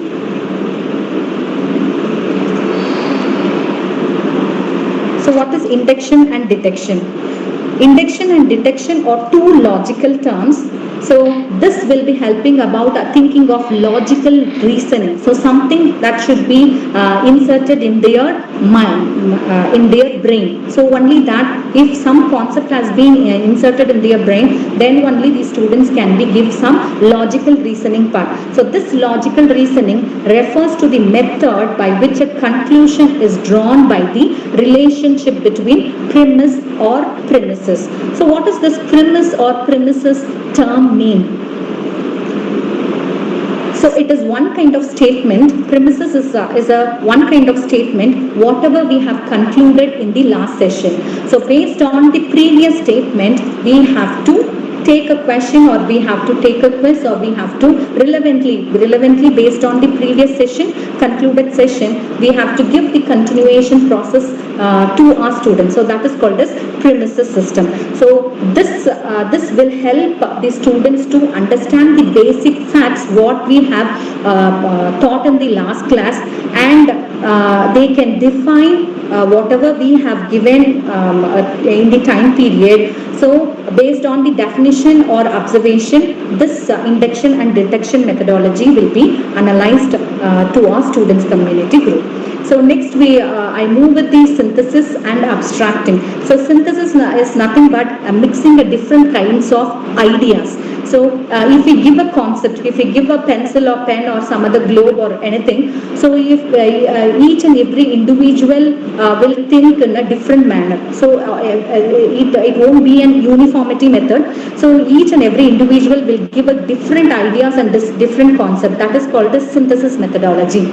So abstracting is nothing but So how you are giving your rough draft and draft to your project or your paper or your essay or something. So whatever things it has been running in the mind, we have to point out all those things, and finally whatever it has been we have whatever things is not important, we have to remove from that point, and remaining point should be concluded in a logical way. So that is called as abstracting. So abstracting is nothing but idea, how those idea and terms has been fixed logically in a logic manner in their paragraph or in their speech method. So these are the Potter has been explained about the 7 different skills. So this is called as inductive and deductive learning. Inductive learning, what we have learned from our period. First we will be doing the observation part. So whatever teacher used to teach, just we used to observe what she is telling about the topic. And after observation, we used to give some other points or some other doubts we used to ask to the teacher. That comes under generalization. After that, we will be writing, our writing methodology will be implemented. That is called as theory. Now at present situation, whatever things has happened, they used to write, they used to note down the points, whatever it has been come across to our mind. After that, the prediction will be going on. Finally, they will be doing, based on that prediction part, they will be doing the experimental part. So this is the person, author called James Potter. He has given, he is a very most familiar author about media literary skills. He has published more than 20 books relevantly media literary part, and he has published more than 100 papers, 100 journal papers in his field, and few of the books I have presented. One is called as Digital Media, Media Literary, Media Effects, Theory of Media, and Media Literary Skills and Cognitive Approach. So based on his books, I have taken some ideas to implement in this session. So I am just talking about the media literary skills and with the connection of cognitive approach. So this is called as paradigm shift. So whatever may be, whether we like this teaching or not, we have to shift or we have to move accordingly. That is called as paradigm shift. So we cannot able to sit as a Gurukulam methodology. So what methodology at present situation it is happening. So based on that new technical terms, we have to move on. So that is called as paradigm shift. So this stereotype, typical and digital native. So what is called as digital native and digital immigrants means. So digital native and digital immigrants means is nothing but in our period we don't have mobile phones or iPods, iPads or laptops or anything. So we used to complete if the teacher used to give an assignment, we used to write in the notebook and we have to submit on the next day. So the mark will be allotted. Everything it has been done in a manual way. That is called as digital native. This digital immigrants comes and brought based on the new technology. Everything will be happen based on the internet or e-sources. So whatever may be, at present situation, if the students used to submit their assignment or submit their homeworks, they used to depend on the mobile phone or depend on the laptop or computer. So all the task has been given in the e-system. So based on that e-learning system, we have to modify, we have to learn, or we have to post everything through online. So always, so 80, not only 80%, 95% of the students or humans are used to adapt this digital immigrant system. So this is one of the story I have taken. So what this picture used to explains about. So whatever I have said in the last slide, that kid used to upload their homework on the internet. So if we need to upload the homework, what we have to do, we have to upgrade our software. So not only upgrading the software or not only upgrading the mobile phone, just we have to upgrade our education system based on the technological part. So if the technology moves 4.0, next it will be coming for 5.0 or some other 0.0. So based on that technological part, we have to move or we have to upgrade our education systems. So this is the digital literary skills. So this digital literary skills explains about, so these are the, there are so many digital literary part. So I have taken a few things. One is critical thinking, functional skills. This will be helping. So if we move with this media literary skills, definitely we can have some analyzation of our students. So this critical will be improved. Critical thinking, functional analysis, communication and network etiquette, and they used to find a different sort of information based on the whatever they used to view through the internet or what material we used to give. They can gain more number of information, and they can have a collaborative learning. Teamwork will be helpful for each and every individual. So this is called as media literacy skills. So if this technology can be implemented to our students, definitely we don't have a weak students in our classes. Each and every individual will have a different vital role in their education part. So how this learning can be implemented? So this learning can be implemented only through the cognitive learning methodology. So cognitive learning is nothing but, who has found this cognitive learning is Jean Piaget. He is the author of this cognitive learning. So this theory, it explains about the mental process of the individual. So how they will be taken individually, how the concept has been taken up by the individual. So this theory, what it explains about this cognitive learning, it is a new process of learning to all students, even to us, it is a new process. So this cognition, so this word describes, so what this cognition word describes about, this describes about the ability of the individual to think, remember, and how to solve their problems in their own condition. So this cognitive learning methodology, it is full applicable to the brain. So it is focused on helpful to learn the way of maximize our brain's potential. So when we master cognitive learning, so if we are well versed in this cognitive learning, definitely it will be incalculate habit of lifelong learning continuous system process. So what is benefit in this cognitive learning means, so we can increase our, every individual, we can increase our confidence level, and we can learn the new innovative ideas, and how the comprehensive learning can be promoted to others, and we can enhance problem solving methodology, and how the invention can be done. So all these headings can be learned in this cognitive learning methodology. So this is an excellent way of learning in a learning with a continuous improvement in the workplace. So this will be helpful to increase our students' confidence level, or as well as the individual confidence level, to handle how they want to handle the workplace challenges in their workplace, and how they used to understand or in-depth understanding of new skills, and they will be very confident enough in their topic or in their field. And the comprehensive learning. So what is this comprehensive learning? Is nothing but it is focused on hands-on learning approach. So it provides immersive learning to understand whatever the concept has been given. It can be immersed in their learning approach. So based on the skills, what they can analyze is, they used to analyze or they used to sharpen their minds in their problem solving skills. So this is the main skill. So problem solving skills and leadership skills. So they can learn how they can solve their problem solving skills and leadership skills. So this cognitive learning methodology.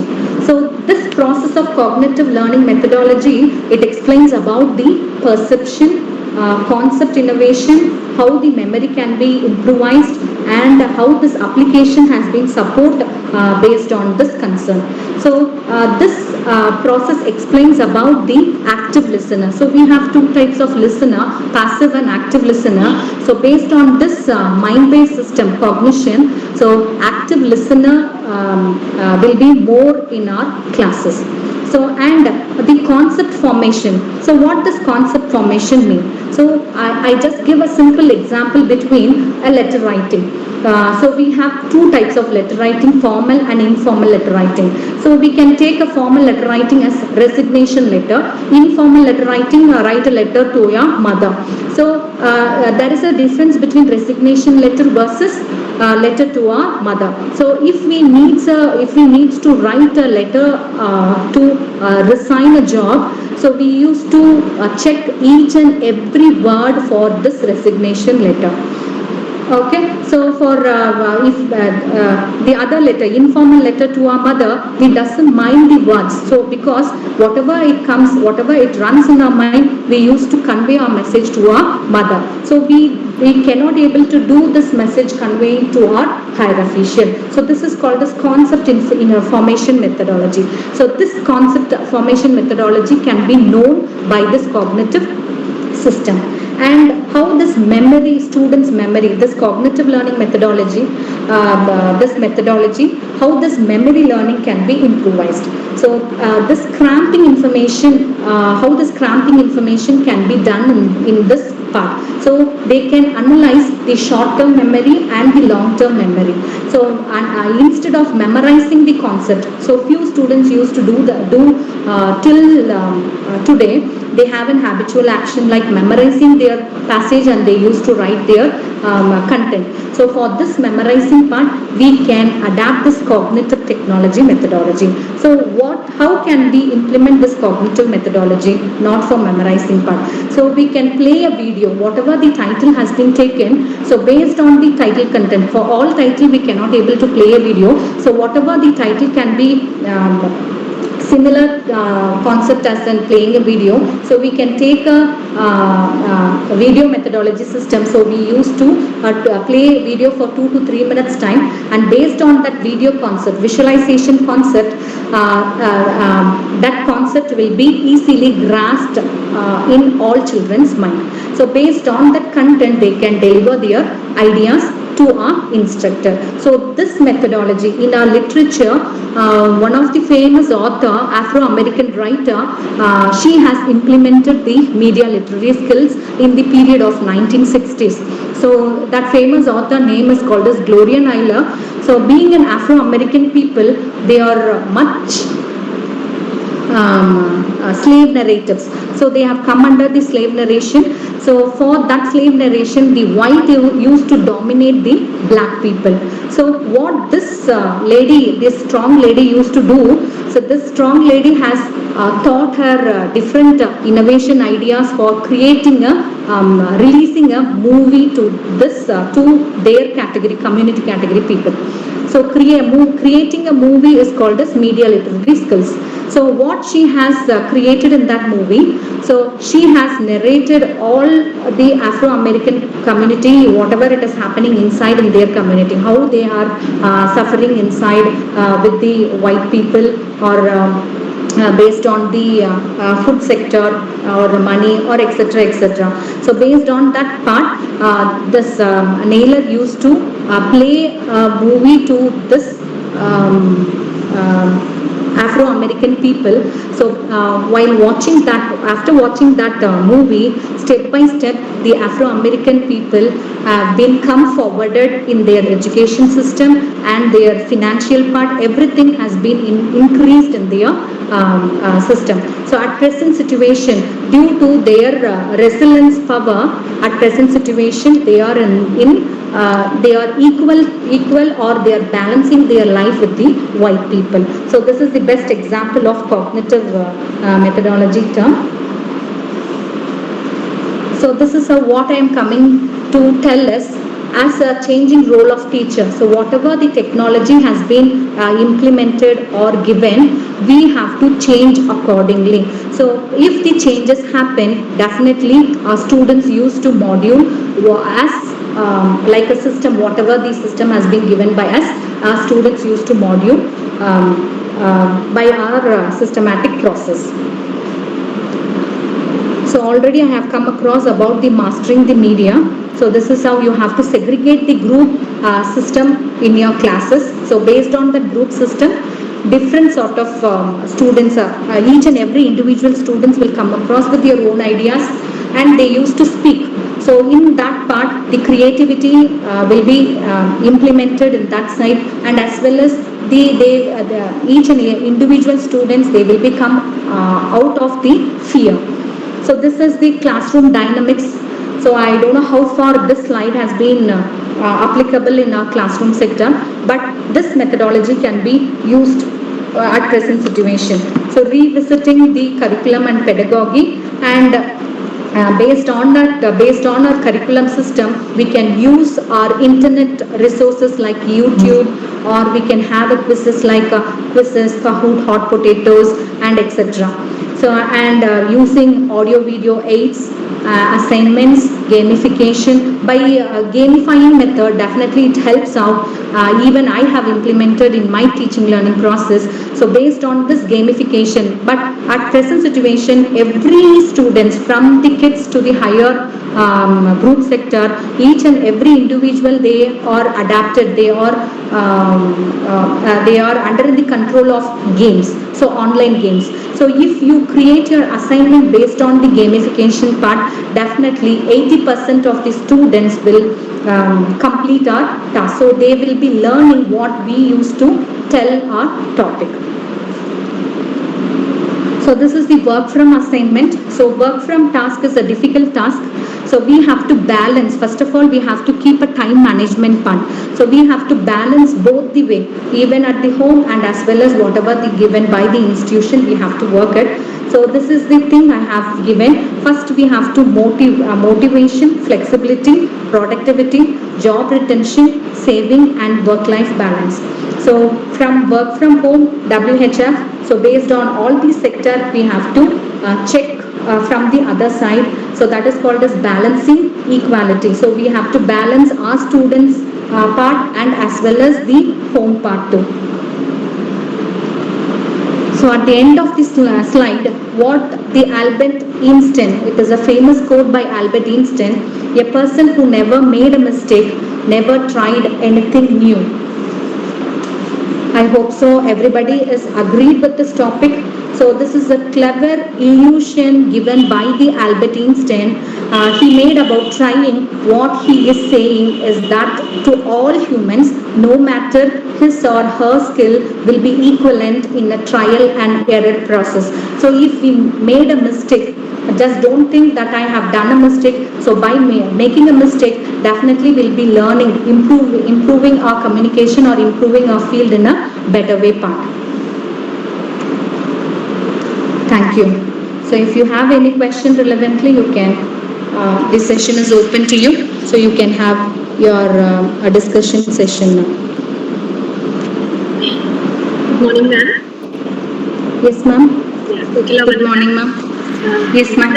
Session, and one session in which all truth was exposed, because we faced all these challenges and we taught and we in the process to learn things, and many of the mistakes we have committed, and most of them were very raw elemental mistakes, and by undergoing the process we have learned a lot.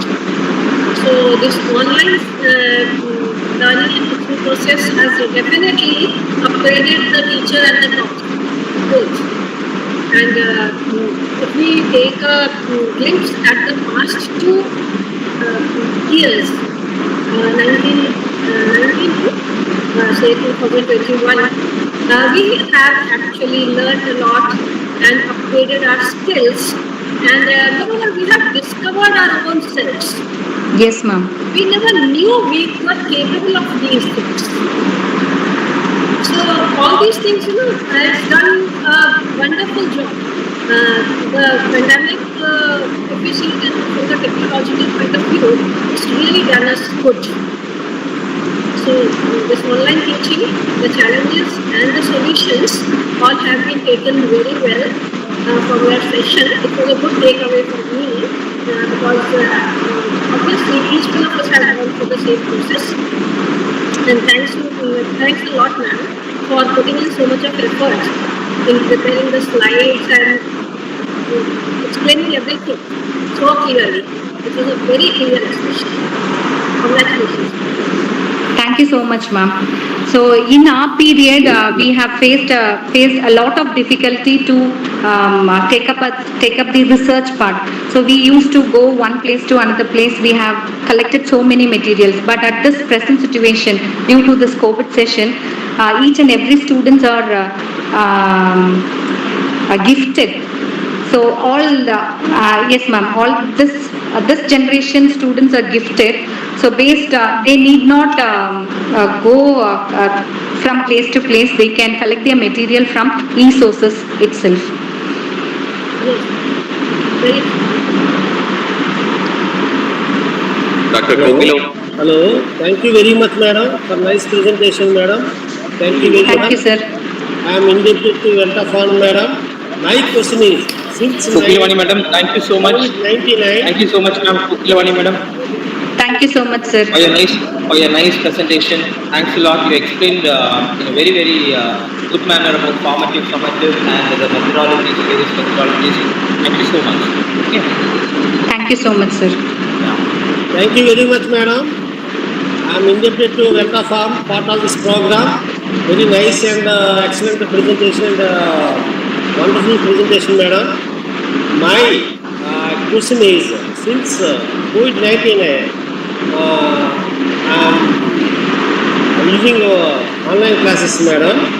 Whether students are presenting or not presenting, that is my concept is working. Whether are able to present or not present, or acting or pretending, how to control them, how to line up them, how to line up our classroom side.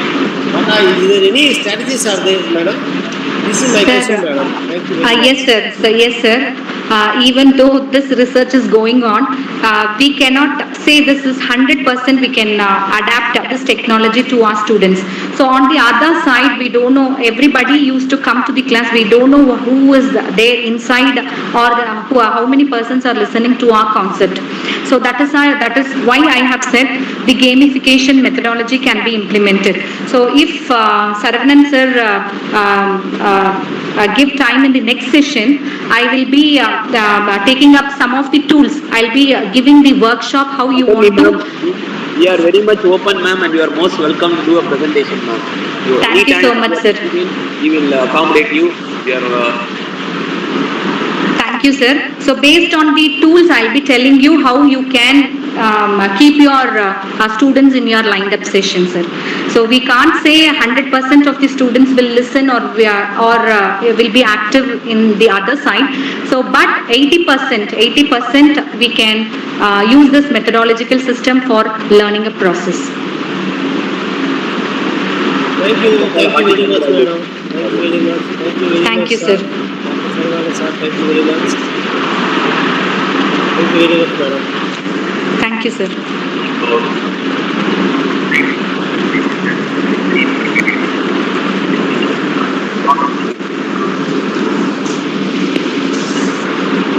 Saravanan sir, your voice is not clear, sir.